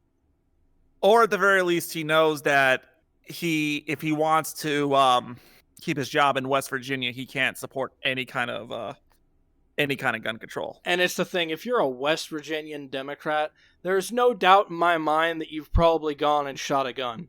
Yeah. In the reddest of the reddest state, that's just going to happen. By the way, so I just got this across my wire here. I have not been able to verify this yet. This is unconfirmed reports. Apparently there was an attempted mass shooting just a couple hours ago in Atlanta. Again? A guy, I guess, tried to I don't have any details here. This is literally just secondhand information I'm getting from someone else here, so I can't verify any of this. But apparently, a guy thought he was going to go pull off a mass shooting. I don't know where, but he thought he was trying to be sneaky by going into the bathroom to get kitted up. He walked out, dressed head to toe in body armor, had 2 long rifles and 3 pistols, and there were a dozen cops waiting for him. So, evidently somebody tipped them off. Wow. Let's see if the Associated Press has anything. Give me a minute. Yeah, like I said, I have literally done anything here, or I've literally not found any anything to verify this. But yeah. But what I was going to say earlier is that another big problem with this legislation, and this goes beyond any political considerations, is the Second Amendment.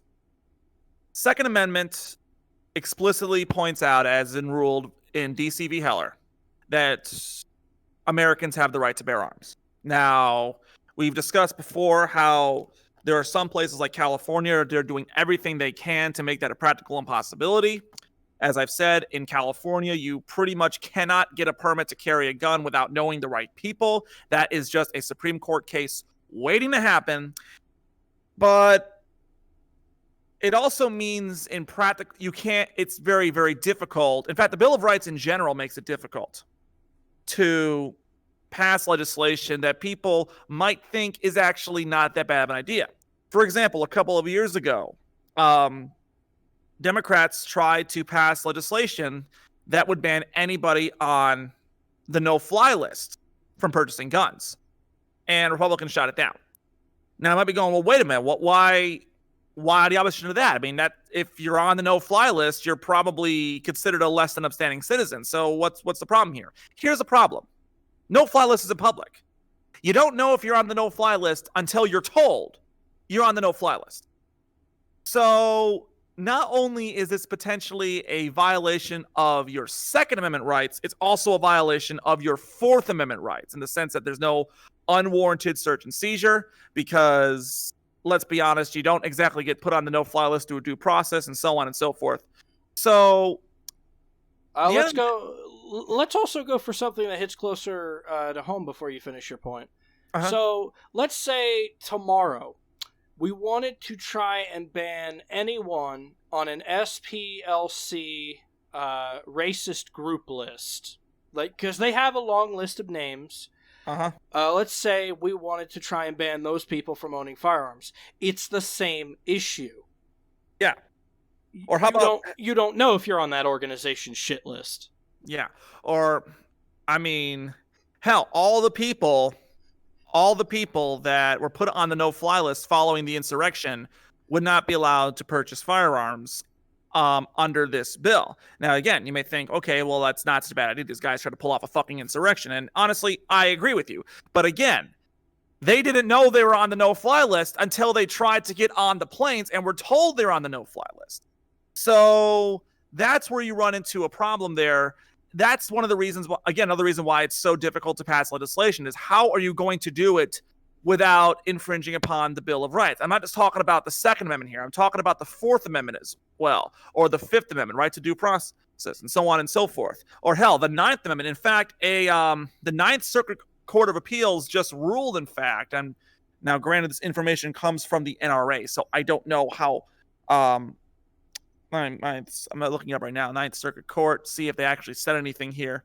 Okay, here it is. So this is from the LA Times. The Ninth Circuit Court of Appeals just said that states may be allowed to restrict open carry in public. Okay? So what this means is that for the states of Alaska, Arizona, California, Hawaii, Idaho, Montana, Nevada, Oregon, and Washington, which, guarantees a right to carry firearms for self-defense. Ninth Circuit says, nope, Second Amendment doesn't guarantee that. And when you combine that with the 2016 decision involving concealed firearms, that essentially means you can't take those guns outside of your doorstep. And the as far as this decision goes, the majority opinion was written by Judge J. Bybee or whatever. History shows that legal restrictions on carrying unconcealed firearms, including virtual bans like Hawaii's, are the sort of long-standing prohibitions that the Supreme Court has suggested the Second Amendment allows. Of course, those who dissented with that opinion, there were 4 dissenters, so that's just a split decision, says, nope, that's not what's going on here. And Hawaii, again, is another state that has a very restrictive carry permit policy. That state actually requires the applicants demonstrate the urgency or the need to carry unconcealed firearms, that they have a good moral character, and that they be engaged in the protection of life and property. And basically, Hawaii's interpreted that meaning is that unless you're a private detective or a security guard, you can't carry a gun. Again, sounds like a nice idea, but this is very, very, very gray area where the Second Amendment is concerned, which explicitly says the right of the people to keep and bear arms shall not be infringed. So that's probably going to go up to SCOTUS. That's probably going to bring the California regulations and standards to into question as well. So I anticipate we'll be hearing more about that decision very, very soon. It's funny. Mm-hmm. The whole idea of open carry segues perfectly into the next chunk of the conversation I wanted to spark. Mm-hmm. And it's something that's not talked about often in the gun debate. In fact, it practically falls by the wayside. But it could actually be a winning argument for Democrats if they get off their ass and hear it out. Because, Democrats have had a history of addressing racial issues in the United States. Mm-hmm. How about the fact that in 1940, card-carrying member, unironically, Ronald Reagan, as well as the rest of the NRA, acted swiftly against the Black Panthers in Los Angeles to ban open carry. Oh, yes. This is the deep, dark secret about gun control legislation. It has and continues to disproportionately affect minorities. Yeah, you think I'm kidding. Also, real briefly, because I've heard this Twitter chud argument before, the Second Amendment only refers to muskets. So I'm not really going to pull a whole Sharpwing Legion thing where I go for the low-hanging fruit. I'm instead going to say, the sole arbitrator and determiner of who determines the Constitution. People really must have missed the decades and decades and decades of Supreme Court battles about the Second Amendment since before the conception of the NRA in the 1800s. Mm-hmm. And all the battles that took place after, including after the ban was, the original assault weapons ban was lifted in 2004. Mm-hmm.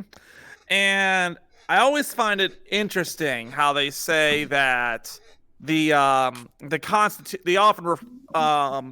repeat Jefferson's statement that the Constitution is a living document as part of their efforts to try and amend like the First Amendment or whatever for things like freedom of speech or include things like an actual equal rights amendment, stuff like that. And it's like, okay, that's all very well and good. But when it comes to the Second Amendment, they say there's no way that could ever be taken to mean anything but all the firearms that existed at the time. That it's a very interesting dichotomy where they could say that the Constitution is a living document, but that somehow the Second Amendment doesn't apply to modern day ARs. They can only apply to Footlock Pistols. It's actually quite ironic. It's actually quite ironic because this is coming from the same people who have said the conversation around free speech has evolved.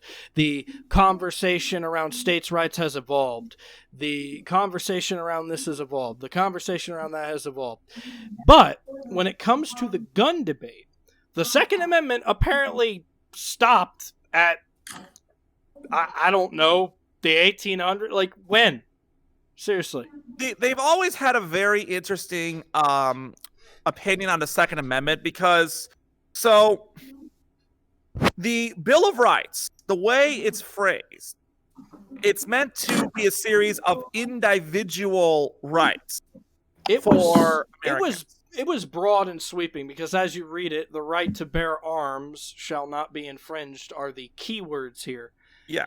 It never specified what arms, and that was on purpose. Yeah, and I believe I heard last night that some people are actually using that to interpret that means you can walk around with like katanas and stuff like that, as opposed to guns. Which Maybe. It's all dependent on what the Supreme Court says, honestly. yeah, maybe. But my point is that Judge Joe Weebu could decide tomorrow. Yeah, represent Ninja Gaiden. God. Yeah, you can carry katanas in public. Fuck yeah, buddy. But yeah, my point is that it's generally accepted that the 10 rights listed in the Bill of Rights are all individual rights. Freedom of speech, freedom of speech. Don't have to quarter soldiers, right to bear arms, no unwarranted search and seizures, so on and so forth. But supposedly for gun control advocates, they view the Second Amendment right as somehow not being an individual right, but a collective right instead, which is kind of odd how they would make that distinction for that particular right when I'm pretty sure the founders meant it as an individual right. And now we don't know this for sure. And yes, it's true that the founders grew up in a much different time than we do. Let's be honest here, okay? The reason the Second Amendment exists, and I've said this before, it's not a universal gun permit, okay? The Second Amendment is not a universal gun permit. The Second Amendment is the in case of tyranny, break glass amendment. The Second Amendment, the full text is that a well-regulated militia being necessary for a free state, which, okay, sure, whatever, the right of the people to keep and bear arms should not be infringed. Now, why do they make it the right of the people, not the militia? Because the people had just fought a war against a tyrannical state-run militia. And a lot of the founders were convinced that we'd eventually have to do so again, which is why they made sure that the right of the people to bear arms was not infringed. They explicitly gave that right to the people, not to the militia. Sure, the militia does have the right to bear arms, even though technically we're not allowed to have a standing military, but I digress. But the Second Amendment is basically the founders saying that, listen, if Trump's little insurrection works, then y'all got to get your guns and you got to go shoot him. Okay? That's what's going on here. Now, if you want to say that, let me just cut off the would-be commentators right now. If you want to say that the insurrection of January 6th was what I just described, the mentality of the Second Amendment, perverted and taken to its extreme, I absolutely would agree with you, okay? Those people up there in D.C., when they stormed the Capitol building, they were doing what the founders supposedly would tell us to do in the event of tyranny. Now, they were wrong, okay? They were, if anything, the ones trying to bring about the aforementioned tyranny. But that is how I so interpret the Second Amendment, is that it's not a permit that says I can walk around with those miniguns I showed you earlier. It's something that says, if case you have actual tyranny in the White House, if Trump decides, you know what, fuck it, I'm not going to leave, you get your AR-15, you go shoot him. Yeah, it's actually pretty funny too, because this is probably a position you'll never get the staunchest left person to agree on. Mm-hmm. But if that insurrection had succeeded, the Second Amendment would have been the only way you could protect your voting rights. I was saying this, I was saying this for months leading up to the election last year, is that if Trump lost and he didn't leave, then it would be time to start showing people exactly why we have the Second Amendment. Thankfully, we didn't get to that point. Thank God that didn't happen. Essentially, in badass lefty forum, because lefties have to be able to say this, like, oh, you think that cute little thing will stop me? Let me show you something. Like, I wish lefties had that mindset. I really do. Black Panthers would have eaten half of these people for breakfast. By the way, I'm looking at the Texas Sullivan's bill again, and the list of the guns that are exempt from this bill. You know what's listed under there? The M1 Garand. So there it is. The M1 Garand. That means, just to reiterate once again, people, because I want to keep emphasizing this. And oh my God, I'm almost walking on my play space right now. I got so turned around there. Under this assault weapons bill,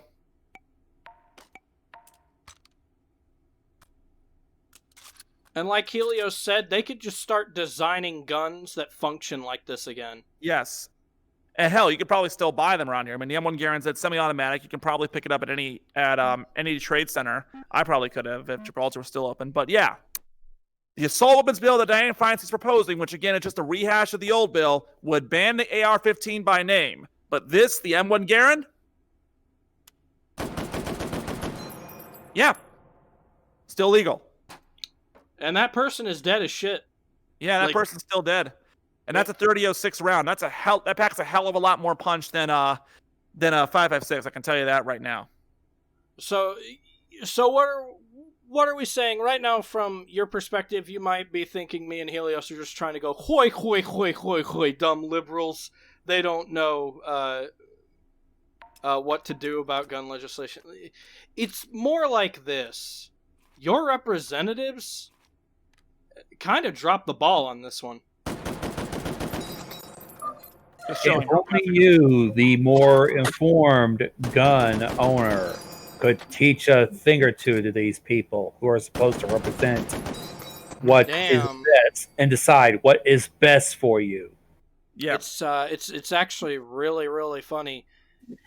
Helios could very well be acting against his best interests by informing people of this, but sometimes there are just certain things that matter more. Yeah. And again, the whole point is to show them that people that, okay, you banned the big scary guns. This gun right here that I'm showing you, still perfectly legal. And look, I am a gun owner myself, and I fired a whole variety of weapons, and I take the problem of mass shootings very, very seriously. This is something that I am very, very troubled by. And the reason I'm not on board with gun control is because I acknowledge that mass shootings are a problem. I acknowledge gun violence is a problem. There needs to be accountability for this. We need to do everything we can to minimize this. But you can't stop insane people from doing insane things by passing insane laws. And it does no good to criminalize law-abiding citizens who are just exercising their constitutional rights, okay? Because you know what? We already have a term for people. I actually should, speaking of proper gun safety, I should not be pointing with the gun. We already have a term for people that use firearms with the intent to injure or kill. We call them criminals. In case of mass shooters, we should be calling them terrorists, okay? And the only thing you're really doing by saying, well, the M1 Garand, that's okay, but we're going to go ahead and ban the AR-15 because this looks scarier than that, even though their destructive power is about the same. But it's made of wood, though. The only thing you're doing by criminalizing the purchase of these kind of weapons is you're turning law-abiding citizens into criminals. You're turning potential good guys into bad guys. You're punishing people for trying to exercise their constitutional rights. And again, you want to say, well, who actually needs an AR-15? Okay, fine. You know, in theory, no one really needs an AR-15, but I'll take it a step further, okay? If we live in an ideal world, no one would need a gun at all. I mean, look, there are a lot of things that I use to like to prove that human beings as a whole are not smart. Guns are actually one of my favorite examples of it. At some point in our history, we looked around and we realized that we'd spent a good part of our lives hurting and killing our fellow humans. We looked at the situation. We chose not to avoid doing these things, but instead make these little tiny hand cannons that can do this so we can go along with our murdering and killing lifestyle. And the only thing I would say that are dumber than gun laws are people who don't follow the regulations. These are people whose brains are functioning so poorly, they're not even trying to prevent this from happening. Yeah. And okay, here's a fun fact that I found out. Guns were actually invented during the medieval period. Yeah, little old flintlock pistols. I actually have flintlock pistols here in the in the thing. Oh yeah, we can show those off. The handgun was invented in the mid. Yeah, look at this. Okay, so this is like a so flintlock Captain pistol. Jack Sparrow's about to show you a thing or two. I actually don't know how to work this all that well, so but like, it's like you gotta put this in. Like, I don't know what the fuck this does or anything like that. It's like that's how you get the powder in there. That's yeah. how you get And then you got the ball here. I Yeah. know this. You put the ball. You take the cartridge. You put the cartridge and the ball inside the muzzle, and that's about all I got, honestly. I believe the thing is like for air pressure reasons. And Yeah. It's got the that's By how the you. way, if they did this in the wrong order, the gun had a chance of misfiring. Yeah, like I said, it's actually pretty accurate there in terms of how they handle this stuff here. Also, I got Team Fortress 2 weapons in here, by the way. That is Yeah, awesome. Why the fuck not? Man, we need to start regulating the fucking... Yeah. Let me think of a TF2 weapon. Also, fireworks in here, horseshoes, because it's hot dog horseshoes, and hand grenades, gun hats, where you get to have, and Gun hat! yeah, also something that's pretty Yeah. ridiculous. Because It's here somewhere. Yeah.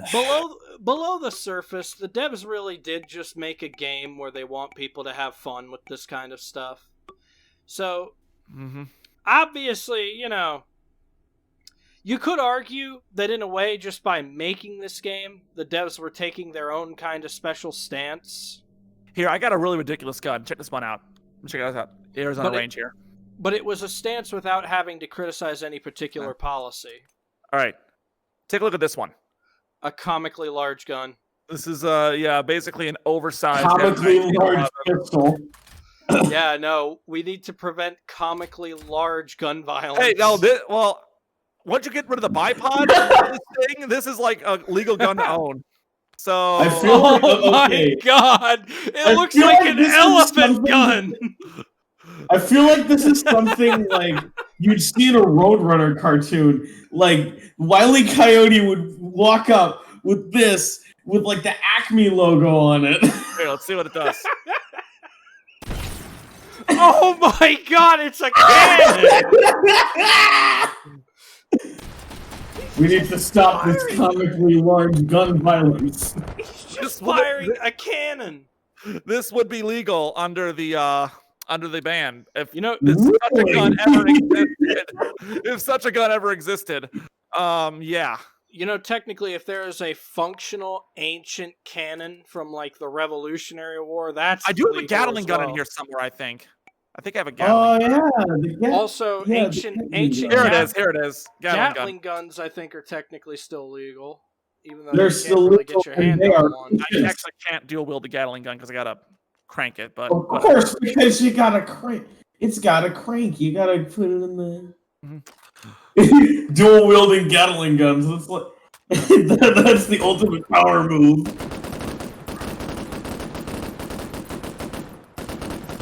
The comically large magazine. Walks up in here. He gets 4 arms. He's gonna start. I think actually because there's technically no trigger on this, so I guess this would get around the ban. Now that I think about it, Gatling technically gun. is. I mean, there's not Like, a trigger. I don't see a obviously, trigger.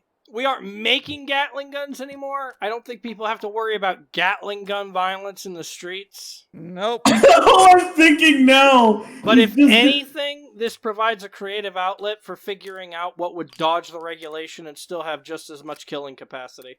Here, double barreled shotgun. Everyone likes double barreled. Of course, double-barreled shotgun. I killed that damn varmint. Yep. I killed that damn varmint. He called himself Watermelon Joe. Watermelon Joe. Oh my god. Obviously, we come onto this show to enjoy ourselves. We obviously want to have fun talking about what we're talking about, even when it's serious issues, because we want you guys to be able to enjoy the show, the experience. Yep. Now watch it get put on a fucking watch list because I'm showing people all these guns. Oh, you might be. You might already be on one. Well, I do live next door to a school and I own a gun, so that's yeah. Oh no, that's sad. And that is actually something I do want to address here. This is actually a legit AK-47 right here. This is Ooh. what a legit AK would look like. And let me get the scope on this actually. It's a weird ass scope that the Soviets made. Why they made it this way, I have no idea, but that's how they made it. Oops, came it around. Said chamber the fucking. What happened to the mag? Why is the mag out? Get the fuck in there. There we go. Okay, that's set auto. Okay, so the point I was trying to make is that I own a gun. I live literally next door to a school. It's a school that I actually went to back in my younger days. There is only a fence, and this is really going to get me put on the watch list now. There's only a fence separating me from the kids. So, oh my god! Oh no, that's bad. You already sound like you're premeditating a murder just by describing the situation. Like, yeah, exactly. So that would cause a lot of people to freak out because they're like, what's to stop you from going down, from just walking up to that fence while the kids are on recess and doing this? Now, thankfully, I didn't hit anything by that time, so that kind of defeats the point. Good thing you were a bad aim. God was on the kid's side. Yeah, now you see God was on the kid's side. Yeah, you see Billy, you can sleep another day. You see how impractical dual wielding is now. Let's see here. Oh, that was 5 out of 6 ain't bad. But you know my point is that what is to stop me from just going over there and killing all the kids that I want? And my response to them is, you know what? I already kill all the kids that I want, and the number of kids I want to kill is 0. So, I mean, that's the thing, is that I have literally no desire to use my own firearm to go out and hurt people, okay? I'm going to keep it around because of protection, and there's actually been a series of robberies in my neighborhood recently, so it's not the worst idea anymore. But there is literally no desire for me to go out and actually hurt someone with my firearm, or let alone kill someone. And as we do kind of wrap up the show here on a serious note, I think we talked about this in the pre-show. It's the aspect that we do need to discuss. Rick said earlier, nobody wants crazy people to have guns, okay? And somehow crazy people keep getting guns. And I know people on Twitter are like, well, you can't do that because you're stigmatizing mental illness. Well, look, what do you want us to do? Okay, what do you want us to do? We've already established that you can't, if you want to ascribe the violence to the tool they use, that's fine. But I just showed you a whole list of tools that are still going to be legal to own, even if this bill passes, and they can still cause just as much damage. Okay? Now, you want to try to repeal the Second Amendment? Good luck getting 2/3 of the states on board with that. That's not happening.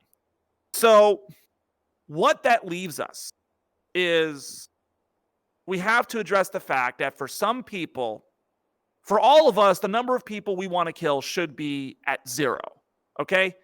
We may fantasize about it. We may talk rhetorically about it. We may play, that game where you have the people in the room and you got the gun with 2 bullets and who are you shooting and so on and so forth. But when the chips are down, when we're really being honest with ourselves, the number of people we want to kill, that number should be 0. Unfortunately, there are those of us out there for whom that number is non-zero. It's greater than 0. I will say the only exception is fuck, marry, kill.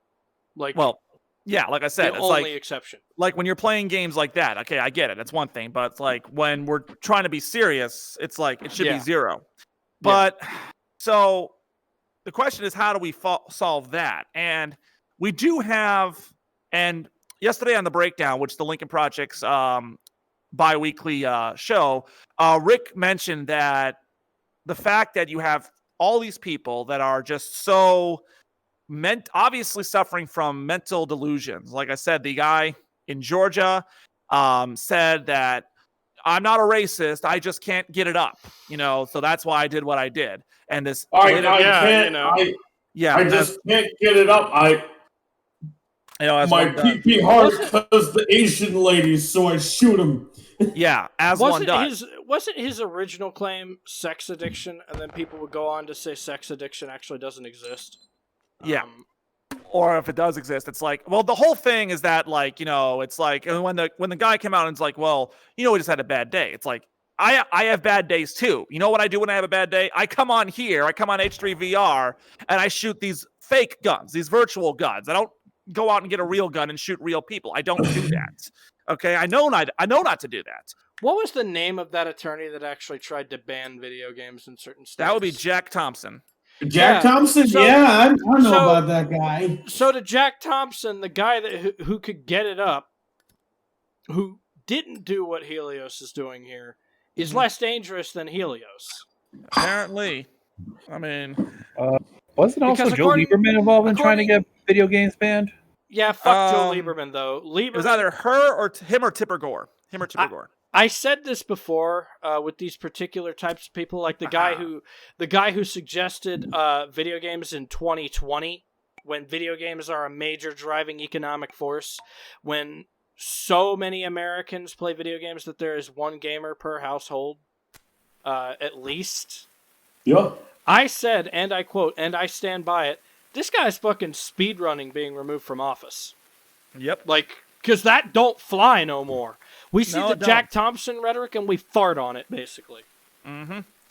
And, but again, the whole point is that we do have a serious mental issue with mental health in this country. And it goes beyond mass shootings, okay? Mass shooting is is just the most visible aspect of it. You know, it's the fact that these people decide that the only way to get through their problems is to go out and kill a bunch of people. Okay, there's other instances as well. You know, again, the majority of gun deaths in this country aren't from gang violence. It's from people who take the guns and do this. So you got to figure out that comes from the same thing, from people having mental health problems. And as Rick pointed out yesterday in the breakdown, we just don't want to do it. We just don't want to address this problem. We'd much rather pretend that it doesn't exist, or say that, oh, we're just gonna make it so that you can't buy an AKM anymore, and we'll call it good. You know, it's not a proper solution to the problem. Again, I said this in the pre-show crosstalk, and I kind of alluded to it in my earlier thing, is that even if you take this away, what do you do about the intent? Okay, so the guy doesn't have an AKM anymore to go shoot people with. Okay, fine, whatever. For a prime example, Still have the revolver? Guns were banned in the UK for a while there because they'd enacted serious gun control that banned all guns. The UK has very, very strict gun laws there. The police there aren't even allowed to have guns unless they have special training. In about 2015, 2016 or so, something extraordinary happened. The rate of crimes committed via knife increased. Oh yeah, knife crime has spiked big time. And their solution was to engage in practical control of people's ownership of knives. Yeah, they've gone to the point now where it's like they're banning.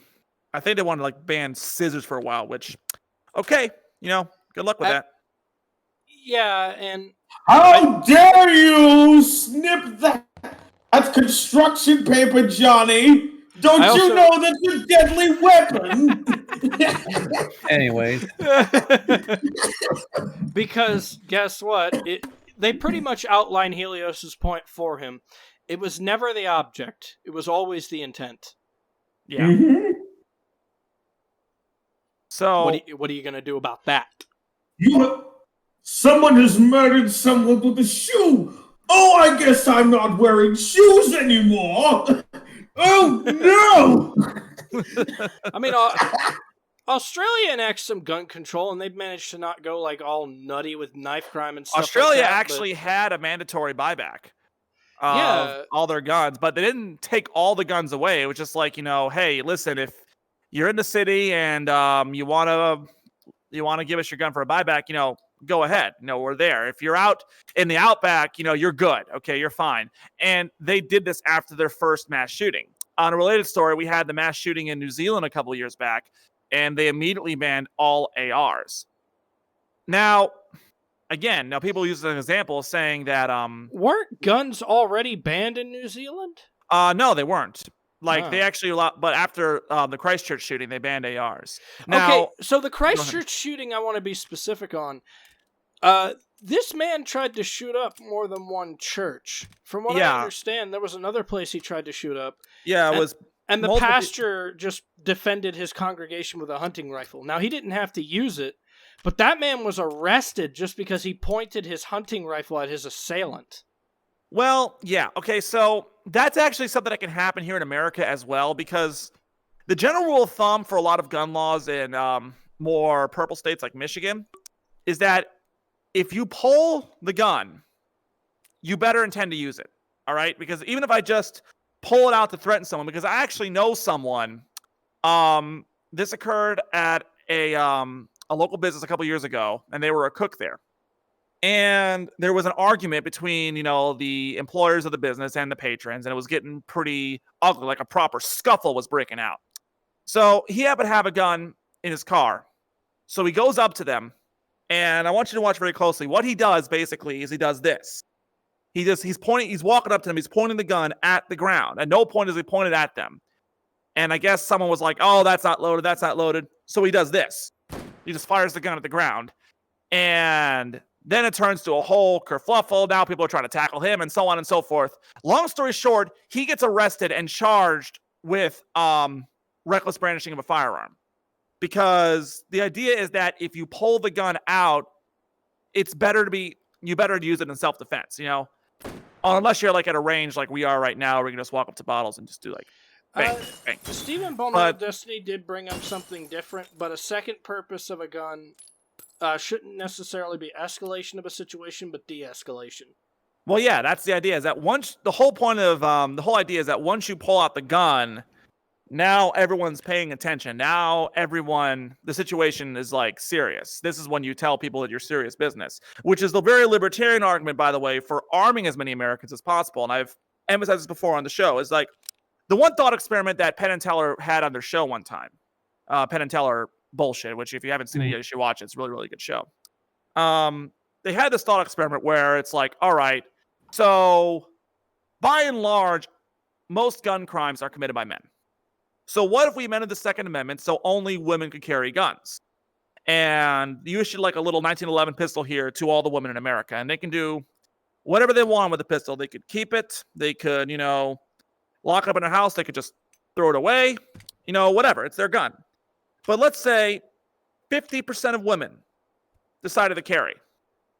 What impact do you think that would have on the amount of rape crimes or sexual assault that women have to go through?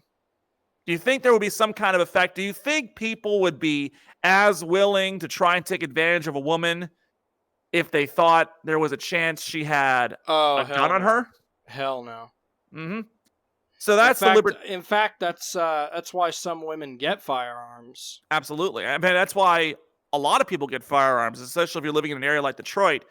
The idea is that this person might have a gun. I mean, our mutual female friend, she's pretty short stacked, but she knows karate. So, like, you engage her, you probably come out of it with a broken arm. Yeah. And so, yeah, that's a libertarian argument for having guns. And of course, and it's like, look, we're not saying that people need to walk around with a freaking MP5 all the time, right? Okay. No. Incidentally, this would also not be classified as an assault weapon outside of the pistol grip here. But then again, that's almost enough pistol grip to kind of get away with it. So even though it's got a detachable magazine, I'm sure there's like a 10-round magazine for this thing in here somewhere. It's less about looks and more about what actually transpires. Yeah. You see it has a very high rate of fire. That was on fully auto because I felt like it. But the libertarian argument, again, for carrying guns is that if everyone has a gun, it's going to act as a deterrent to crime. Because now let's say you're a bunch of Proud Boy fucks and you decide you want to go jump some Mexican-looking kid because you want to prove that you're cool badasses that are saving Western civilization, as that asshole Charlie Kirk said at the convention. You still going to do that if that Mexican kid's got a gun? Don't think so. Actually, it'd be real funny. I'll pose a hypothetical situation. So a bunch of Proud Boys try to attack a guy's Mexican friend. This guy so happens to be a member of the anti-fascist movement. Oh, boy. So he pulls out a Glock 18 and basically just clocks this Proud Boy in the head. Done. Yeah. Over with. Mm-hmm. Now, this man was intending on beating his friend, so there was an intent that this guy was going to commit assault. So it's in question in the courts, right? Like, let's say he's in a state where it's like stand your ground. Uh-huh. So an Antifa just did this. What is the rhetoric that comes from Fox News? What is the rhetoric that comes from Republicans when their political opponent decides to defend themselves with firearms? Yeah, that's a pretty awkward conversation to be having for those guys now, because now, I mean, I'm sure they'll be rushing to condemn them as terrorists, but it's like, then Democrats turn around and be like, well, if you'd sponsored the assault weapons, man, maybe they wouldn't have had access to that kind of firearm. I mean, I know Antifa is never going to use firearms because these guys are under the impression that, like, I mean, I always said, okay, so let's say Trump decides he's not leaving. What are you going to do? Are you going to punch your way into the White House? Come on. There was one exception, and that was Redneck Revolt. Yeah, and they're Antifa associated, but you can't really call them Antifa. They were kind of the response to Patriot Prayer, if anything. It was like, oh, you brought your guns? Yeah, we brought bigger guns. Yeah, we brought bigger guns. Because the guy who had established Redneck Revolt was actually an ex-veteran. He knew about guns. He knew about handling them, using them, proper trigger discipline. So far as I understand, he never had to use his guns. Neither did anybody with Redneck Revolt, and thank God. Yeah, hopefully it stays that way. Because if that had happened, that would have been an all-out street shooting, because guess who also had guns? The alt-right. Yeah. Mm-hmm. So we're not here trying to glorify that. Yeah. But look at how quickly guns actually become a tool in political dispute as well. Perhaps even a resolver of conflicts that could have ended much uglier. Yeah. I always say is that eventually you find out, if you want to commit yourself to not using guns because you don't believe civilians should have them, fine. Just know that eventually you're going to find out what happens when people without guns pick a fight with people who have guns. Well, that's exactly what happened in Kenosha. Yeah. Which Kyle Rittenhouse is a very unique case for the fact that the guy was too young to be doing what he was doing. Yeah, he was, we talked about that when it happened, and yeah, he was already breaking the law just by having a gun. No. He broke many laws in the state of Wisconsin. Oh, yeah, I mean, the fact it's too young to have a gun, you're crossing state lines, and the legal possession of a firearm, and so on and so forth, and it's no small wonder they threw the book at him. In a related story, I can tell you that the shooter in Colorado was hit with 10 counts of murder one, which in Colorado is life. And given that one of the victims was a police officer, he, if convicted, if he will be convicted, will not be allowed parole. So he's looking at life without parole. So he's going to be rotting away in a supermax for a long, long time. Now, I will admit, Helios, when you said the Colorado shooter, because of what they had done in particular, should have been classified as a terrorist? Well, okay, so my stance is that mass shooters in general should be classified as terrorists. I think that's rhetorically effective. I think if you called these people terrorists, it would be taken a lot more seriously. Yeah, because one of the things that people say that happens with these shooters is that they get glorified. You know, they get all these glowing media profiles about how they were just misunderstood kids or bullies or whatever. Yeah. Well, tell me, was Osama bin Laden that well liked? He was when he was fighting the Soviets for us. Look, this thing won't even fit into the despawning bin. But the second we put the label terrorist organization leader on him. Oh yeah. Once after he sent his people to blow up the Trade Center parking garage in '93, that's when we stopped returning his calls. Well, to be fair, we pissed him off in '91 because you may remember that Iraq was led by a guy you may have heard of. His name was Saddam Hussein. And he decided one day that, hey, you know what? This little country over here, Kuwait, it's part of Iraq, so I'm just going to go ahead and invade it. And don't worry, Saudis, I'm totally not going to try to invade you or anything else. And, well, the Saudis, of course, are pretty freaking out because they got all the oil. So initially, bin Laden actually went to the Saudis because bin Laden's a Saudi native. And he said, hey, listen, if you want, I got my guys Al-Qaeda up in the mountains. We can go over to Iraq and we can handle Saddam. No problem. Saudis, though, got a better offer. 500,000 troops from the United States. And they went with us, told bin Laden, thanks, but no thanks. And that was it. That's kind of what got us on Bin Laden's shit list, and from that moment on, he decided that he was going to attack us. So, and then in '93, he blew up the Trade Center and he attacked some other U.S. friendly installations around the world. I believe he had attacks against Riyadh, against the USS Cole, and he also pissed off the Saudis as well because you remember 15 of the hijackers on 9/11 were Saudis, and the Saudi monarchy quickly worked to condemn the attacks, condemn Bin Laden, condemn Al Qaeda, and everything, and so on and so forth. Bin Laden made a lot of enemies on 9/11, a lot of enemies very, very fast. But yeah, like I said, to go back to my main point, I've held for a while that mass shooters should be considered terrorists, because what is this if it's not an act of domestic terrorism? Now, to be fair, what actually defines a mass shooting is very arbitrary. A mass shooting is basically 4 people killed, okay? And I mean like dead. Like I remember a story from several years ago of an incident in Detroit where a guy came out and shot 10 people at a basketball court, and nobody died. It was just injured. Okay, so 10 people got injured, so everyone just kind of ignored it. Now, granted, the victims and the perpetrator all happen to be black, so maybe that had something to do with it, but I digress. The point is that the definition for mass shooting, like the definition for assault weapon, the definition for a mass shooting is very, very arbitrary. In a related story, so is the definition of school shooting. A school shooting is literally any type of gunshot on or near school property. So when you hear the Parkland kids, like when Parkland happened, you hear the kids saying, well, this is the 17th school shooting we've had in the U.S. this year.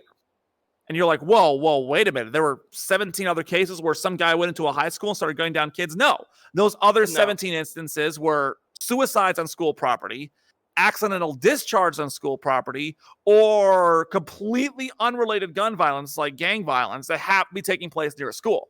That was it. Okay. Yeah, I feel like this is done deliberately to conflate the numbers. That's what I find so disgusting about it. I don't know if it's deliberate per se, but it does make the numbers sound worse than they are. I mean, and don't get me wrong. I mean, the fact that you have kids going into high schools and gunning the other kids down, I mean, that's still pretty bad. I mean, saying that there were 17 instances where, you have people committing suicide at school grounds, that's bad.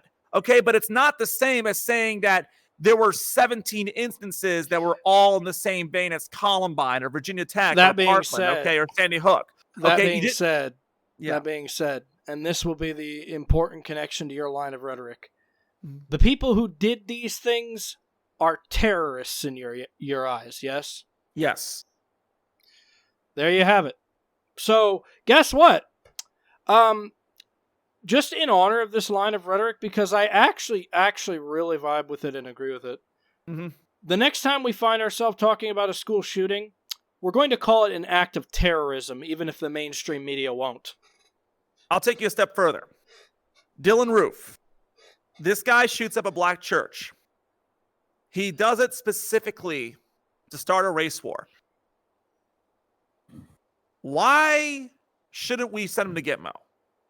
Why shouldn't we call him a terrorist and treat him like every other terrorist, which is lock him up in Gitmo, okay? Find out if he's working with any other white supremacists down there, waterboard him for a bit. Little retribution on my part, sure, but again, give me one reason why we shouldn't consider Dylan Roof a terrorist. The underlying issue, and I think this is worth talking about, because there is some correlation that anti-racism groups and gun owners could have if they decided to unite. And it's the fact that racism hates gun owners. Yes. Racism specifically hates black gun owners and loves to take responsibility away from white gun owners. So by proxy, yeah, we're getting into this, are we? So by proxy, all right, let's by go. proxy, racism hates gun owners.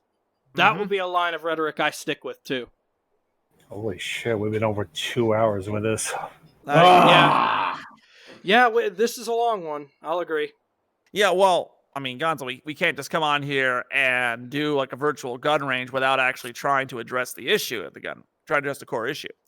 Yeah. But and yeah, I mean, I bring these up in particular because if we actually cared about these issues and treated them with much more seriousness than we do, there are so many fronts we can unite on, so many different lines of rhetoric that actually exist in American history that would both result in the benefit for gun owners and the protection of protected groups as it should be. The classification of terrorist actions as terrorist actions, no matter whom they come from, all of these things are a net positive for the United States and strengthen us as a country. yes, and I know I've gotten pushback on my idea that gun owners should be classified as terrorists, because Silent Blast in particular was really vocally against it, because by saying, well, you can't just say they're terrorists if they don't have a motivation, okay? Because then by that logic, then bank robbers are terrorists, and it's like the question here is a lot of these shooters did have a motivation. Yes, there was motivation. And these school shootings in particular. Okay, so let's say this person was bullied. Is striking fear in the heart of your enemy as an objective not a terroristic act? Because I seem to recall that was the exact reason 9/11 was done, to make us afraid. And if you want me to just put it in simplest terms, I will. If at any point your intention is to injure or kill dozens or more of your fellow citizens, if your intent is to injure or kill scores of innocent people, no matter what the means, then you're a terrorist. There's no two ways about it. Like, if your intent is to hurt a lot of people, to kill a lot of people, you're a terrorist. And it's the thing, Helios is actually onto something. Because when you dive at the core of these issues, why do a lot of the shooters do what they do? Because they expect their name to be said by the local news and to inspire these actions over and over and over again. They expect to be thrown in prison. They expect to be made a national spectacle. They expect to be called a monster and everything under the sun. They expect to be given all of the attention in the world that they wanted. And, in some cases, like the New Zealand shooter, they expect to start some real political troubles. Or just do something completely inane, like declare that PewDiePie is a white supremacist because before he said subscribe to PewDiePie before gunning people down, as if that actually means anything. But there is an argument to be made that these people are looking for attention, because quite a few of them now are live streaming these things as they're doing it. And again, there's a reason why the shooter in Georgia, shooter in Colorado, we're not saying their names. Okay, because we don't want to give them that attention. We don't want to give them, because I know that they've already talked about how the guy in Colorado was bullied a lot as a kid. That made him a stop school. You know what? Tough shit. Okay, find a more productive way to get over it. I was bullied, and I didn't kill everyone in my school. High school was no picnic for me either. I mean, maybe this guy had it worse than I did. I don't know this guy, okay? I'm not presumed to say whether or not his experience in high school was better or worse than mine. I'm prepared to say it's worse, but that's about it. There are ways to deal with that don't involve gunning down 10 people. It could have been blatantly god-awful. We cannot make excuses for this kind of stuff. Can we address bullying? Fuck yeah, we should. We absolutely should. I think in America sometimes parents let their spoiled, rotten kids get away with a lot of shit they ought not to. And I think a lot of times schools are forced to let those kinds of people get away with that stuff. But that's a different conversation. It enters a whole new ballpark when you decide, I'm going to spill the blood of a bunch of random people to send my message. I don't want you to be remembered. Helios doesn't want you to be remembered. I want you, in an ideal world, I would want to happen to you the same thing that happened to a man that locked a bunch of children in a chicken coop and murdered them with an axe. I won't say his name, because here's why. As he was being sent to the gallows to be hung for what he did, because we still had hanging back in the day, he tried everything he could not to die. He tried to miss all 13 steps to the hanging, which didn't really matter. He even screamed to the preacher, "Say a prayer for me, say a prayer for me," as they hung him. No one acknowledged him, no one talked to him. Mm-hmm. Because he was a fucking monster, and that's what you do. Yeah. So you know what? To Dylan Ruth, I hate that now that name is a mainstay. I hate that I've said it now, but I have to specify. Yeah. I hope you're forgotten. I hope you die alone. I hope you rot in hell for what you did. I hope God doesn't forgive you. I hope hell doesn't even want you. I'll take you a step further. I name dropped Dylan Roof. I name dropped Eric Harris. I name dropped Dylan Klebold. I did not do it to tell you sob stories about how they were bullied or antisocial. If you absolutely must remember these fuckers, remember them for the horrible acts they committed, okay? Remember them not as people, but as fuckers, as you do. Yes. Remember them as people who sought to hurt and kill their fellow man. And for what? A race war? Because mommy didn't love you enough? Who cares? I don't care. All that matters is that people are dead because of you. People that should still be alive today are no longer living because of you fuckers, you three fuckers. All I can tell you is that, Dylan Roof, we'll see what happens there. I know for a fact that Eric Harris and Dylan Klebold are in whatever place terrorists go to. I can tell you that. There are children who will never see their parents again. There are parents who will never see their children again. There are friends who will never communicate again. There are lovers who will never love again because of what these people do.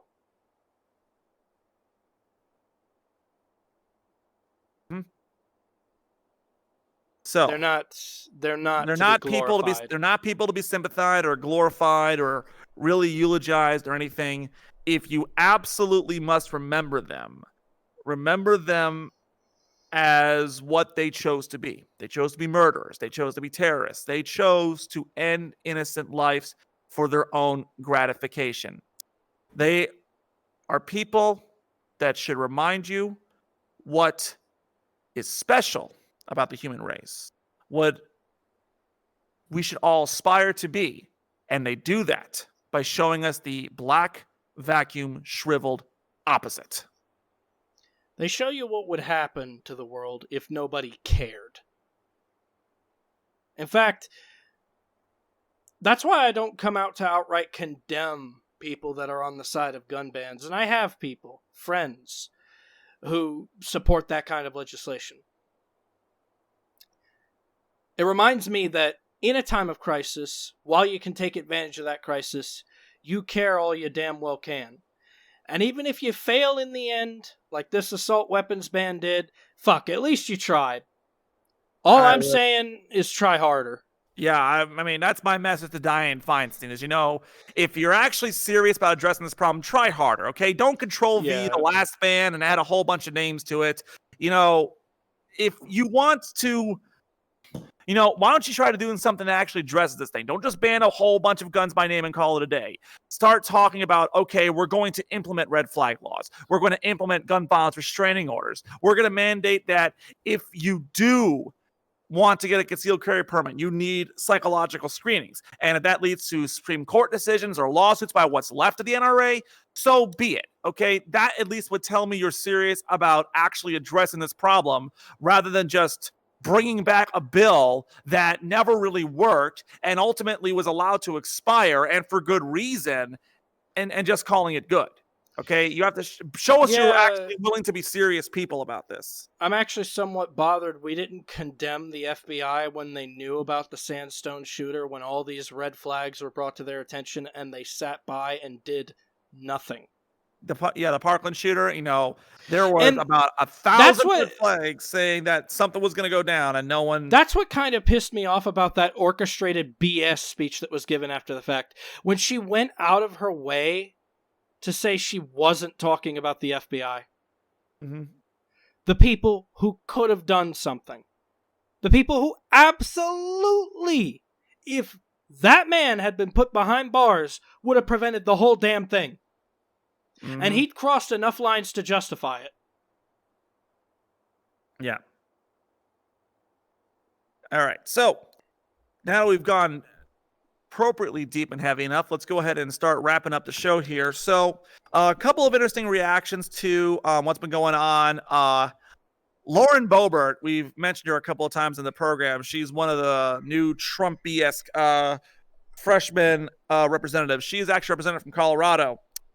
She first put out a tweet, which was actually a bit more conciliatory and tactful than I expected, saying that her thought go out to the people affected by this tragedy, which, sure, okay. For those who don't know, by the way, Lauren Boebert is not an example of responsible gun owner. This is a woman who owned a gun-themed restaurant in Colorado called Shooters, where the waiters actually walked around with guns strapped to holsters on their waist. I mean, why? I have no idea, but yeah. I remember one joke was brought up about this place. Better leave a good fucking tip. Because the staff is packing heat.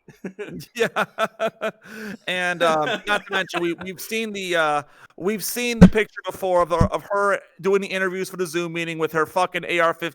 Her AR is just kind of strewn haphazardly in the background. It's like and it's like I said, I like what Rick said in his excerpt, is that the one thing that the NRA did do so successfully, the reason why they're able to get a lot of these legislation defeated, is that it's not because they pumped a lot of money into it. It's because they were able to activate all these single issue do or die voters.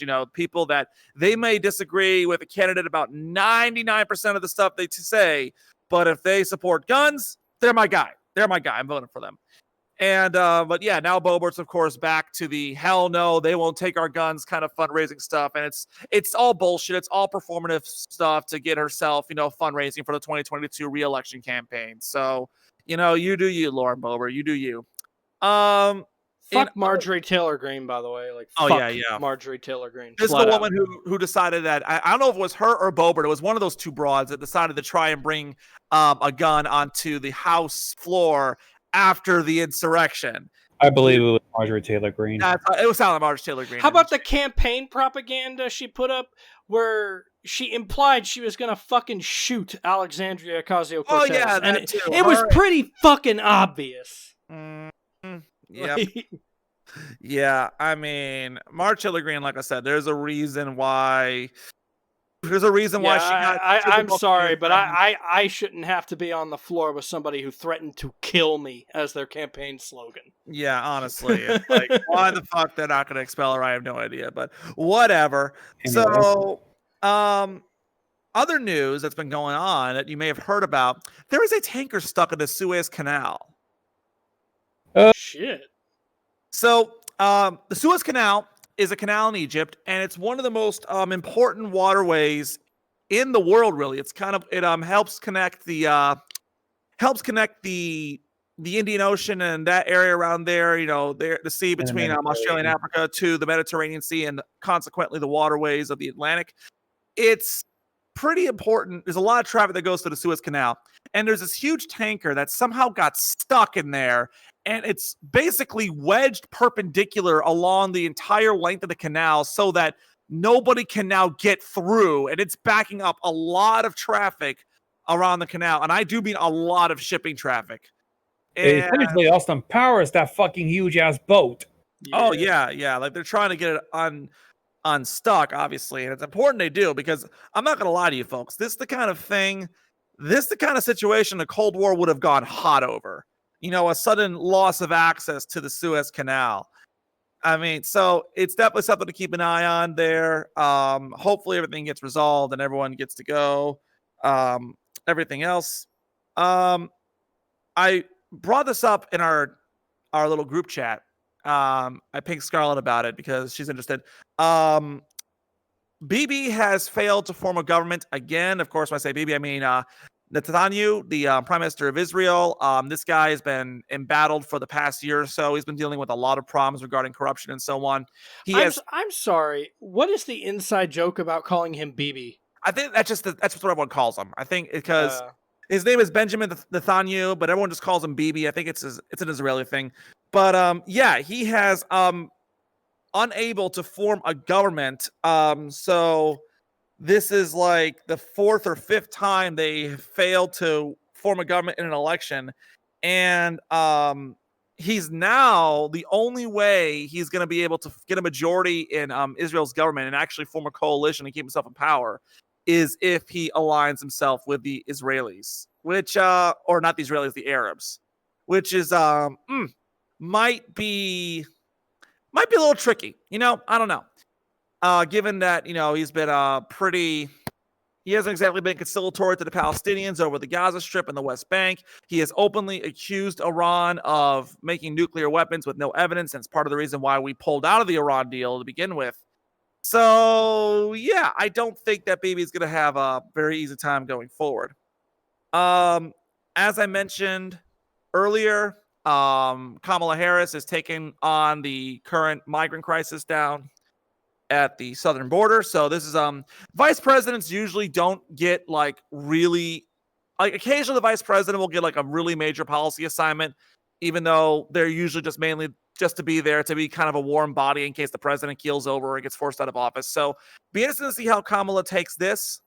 The DOJ, since we keep bringing up the fallout from the insurrection, the DOJ is considering charging members of the Proud Boys with sedition. This would be the first time in a long time that we've charged anyone with outright sedition. Sedition does carry a 20-year prison sentence as a penalty. We could also technically call seditionists terrorists, couldn't we? We could. There's also evidence, by the way, that the Proud Boys and the Oath Keepers were actually coordinating their response to what happened on January 6th. There's evidence now that they were actually in communication, and supposedly they were planning to actually engage in violence on the 6th. Now, granted, their plans were under the guise that Antifa was going to be there and they were going to go kick the shit out of them or whatever. But I've got a problem with the fact that these people have several factions and organized militias that are armed to the teeth. Mm-hmm. And we're going to fight them with fucking crowbars and baseball bats, and the only armed militia we have is Redneck Revolt, practically. Yep. That, fine, you want to go medieval style with swords and shit? Can we at least have some archers or some cavalry as well? I'm sure we'll get there soon enough. I'm sorry, I want the left-wing cavalry, because at this point it really seems like we need an army. Mm-hmm. Today, also on Wednesday, March 24th, the U.S. Senate confirmed Rachel Levine to being Assistant Secretary for HHS. She is the first openly transgender official to be confirmed by the Senate. The vote was 52-48. The two Republican defections were Senator Lisa Murkowski of Alaska and Susan Collins of Maine. Of course, Democrats all voted in favor of her. So first transgender Senate confirmation. That's pretty good. Fuck yeah, good deal. Yep. And one small step for trans, one giant leap for gender dysphoria. I don't know. Uh-huh. And also, Joe Biden's going to have his first news conference this week on Thursday. All the true believers are looking forward to that as proof that Biden is, actually senile or is actually a robot and Trump's still in charge or whatever. Most Americans don't really give a fuck about this because nobody really wants the president on TV every freaking day. Let's be honest. We've dealt that with 4 years. We're tired of it. No. Instead, you want to watch me every Saturday at 5 p.m. Eastern Yes, Standard they Time. do. You want to watch and listen. Well, actually, you can watch this time because we actually have a video game to show. Yeah, you can watch us this time. Good this deal. time you get to watch us. That's pretty good. And that's pretty much it right now. That's all the news I got to mention. Other than no, that's actually pretty much it. That's you guys are all up to speed now. I wanted to go on record and say that what Rick Wilson said about just Americans fucking loving guns reigns true. I can't tell you how many bisexual to homosexual people I know that love firearms.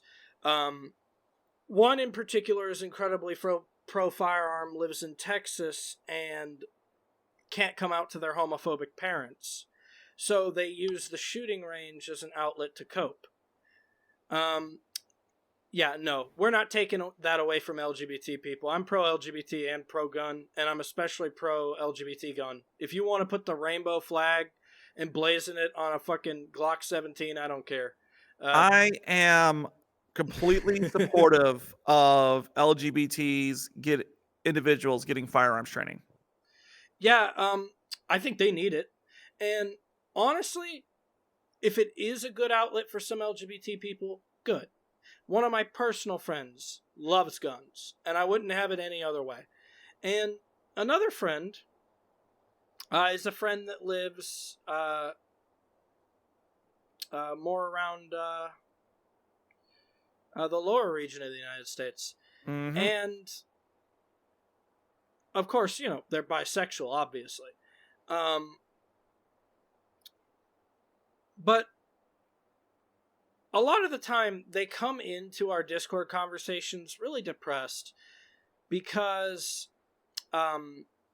their father is what the gun-toting community would call a FUD. I'm sure you probably know the word, Helios. I've actually never heard of it before. I'm not too informed as to what a FUD is, but apparently it's just a person that fumbles with guns, basically. Oh, boy. Okay. And, yeah. I will confess to you all, I suffer them poorly. In fact, I'll take you a step further. I have ranted at furry artists because furries by nature tend to be left-wing by principle, but there's still quite a fair number of furry artists who like drawing their characters posing with guns in a sort of pit-up fashion. I have literally ranted at these people for drawing the guns or drawing their characters posing with the guns without proper trigger discipline. Okay, I am not joking. I have seen pictures that it's really great, but then I see that there's no trigger discipline. I'm like, God damn it! I'm like, my lord. I mean, some of them, like, I remember, like, when the line you draw with the guy that has more than likely drawn more wolf assholes that can possibly be imagined as trigger discipline. Oh, now we're getting somewhere. I remember a comment I once gave to a friend of mine. Some of you furries may have heard of him. His name is X-Spray. He's relatively well-known artist in the fandom. Draws a pinup of his shark girl character with the incredibly awesome name of Vodka Kovalevich. I mean, that's like the greatest name you could ever come up with a Russian type character. Posing with, I think it was an M82. I think it was a 50 caliber rifle. And not only did she have her finger on the trigger, it was positioned in such a way that if the gun was loaded, it would have fired. And I told X-Spray, I'm like, listen, that trigger, the lack of trigger discipline here, it's not doing anybody good here, buddy. Okay, I'm serious. That's like, it was a great picture. It was wonderful. It was hot. It was perfect.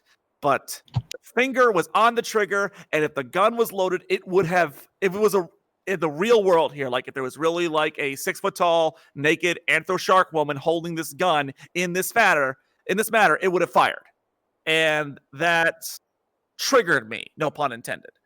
So now I will go. It triggered you. Yeah, trigger discipline is my trigger. Now, I will go in the opposite extreme. You know, whenever someone does draw a picture with proper trigger discipline, I will not hesitate to compliment on them on that. In fact, it will be the entirety of my comment. It's like, forget everything else in the picture. It's like, proper trigger discipline. Thank you so much. I have also ranted at my fellow SFM artists for lack of trigger discipline to the point where it's like they now expect it whenever they make a picture with their character holding a gun. It's like, oh god, here comes Helios. He's going to tell us about trigger discipline now.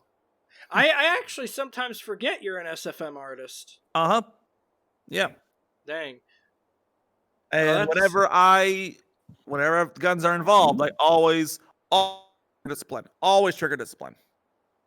And in my defense, I was trained, my local PD trained me how to use firearms. So that's how I know to keep the finger off the trigger until you're ready to shoot.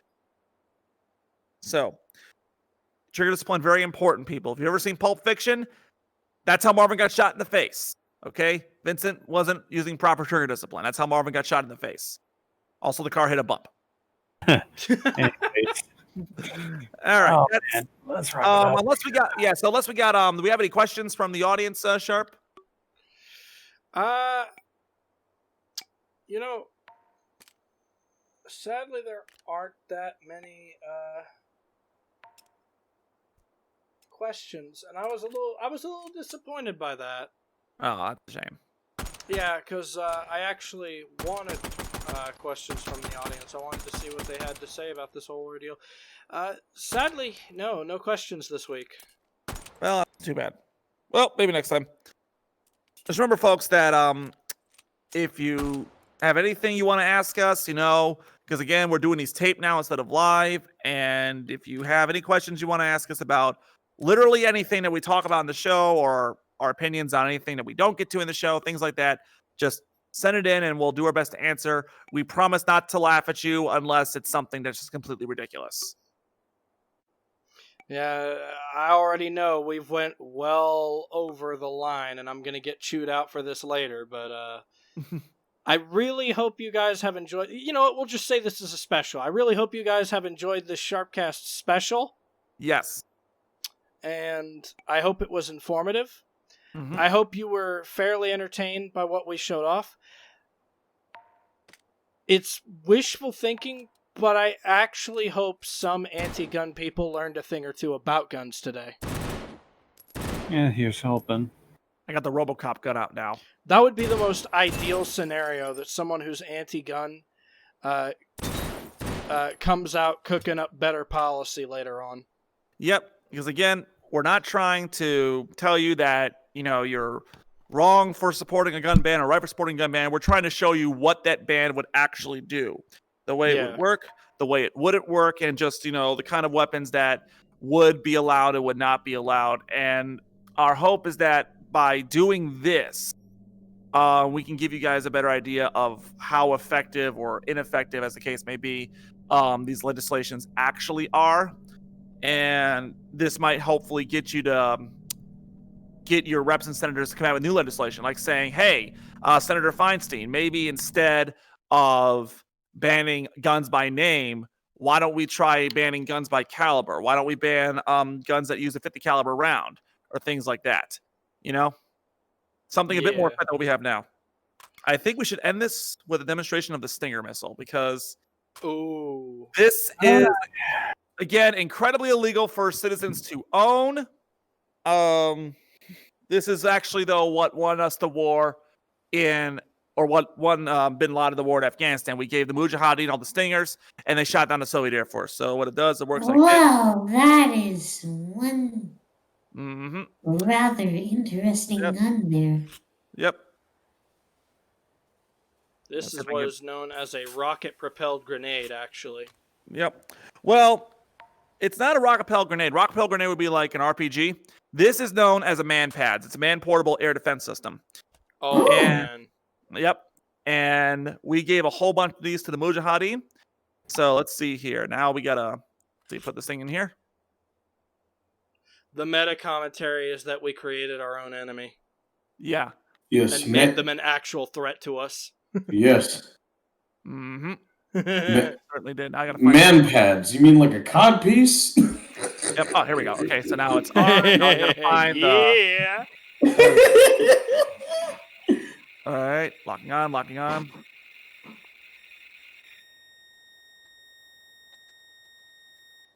Oh, damn it. All right. Come on. Yeah. Come on, baby. Run! Soviet forces are invading. What the fuck? I am waiting for you to fire gun. Okay. Why are you not firing All gun? right, let's try this again here. Okay. Let's give this another try. Let me spawn lock this first of all. There we go. This spawn lock gives me infinite ammo, this kind of stuff, which is very useful when I'm trying to do a demonstration like this.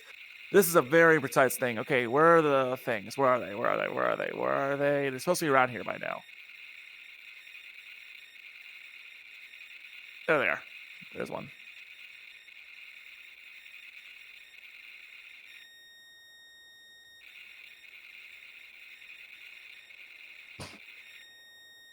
There we go. Kaboom. All right. And the And- Mujahideen have won. That's how. God. Yeah, now we're on a terror watch list, no question. Now we're on a watch. I'm Yeah, we're Before we get it definitely worse. on a watch list right Yeah, now. now we're on a watch. Oh, We're Lord. casually showing This people how is to your fault, America. I'm gonna go back under the desk right now, so yeah. And I'm just gonna call it a night because I'm getting very, very sleepy. I'm getting All right, man. All right, so that'll do it for us tonight on the program. Thank you all so much for watching and attending the VR demonstration of the firearms. Our first actual video game stream. Hopefully, we can do more in the future and integrate them into the program, as Yes. the case may be. I'm not really quite, fortunately though, or unfortunately, however you want to look at it, the circumstances that would have probably necessitated us integrating BioShock Infinite into the program have now passed. So whether or not it's a good or bad thing is up to you. But hopefully we'll be able to do more of these stuff in the future. And why don't we end today on a nice little grenade toss? Good deal. All right. Thank you all. Bye-bye. See you next time. Goodbye. Bye. Bye. Goodbye, ladies and gentlemen.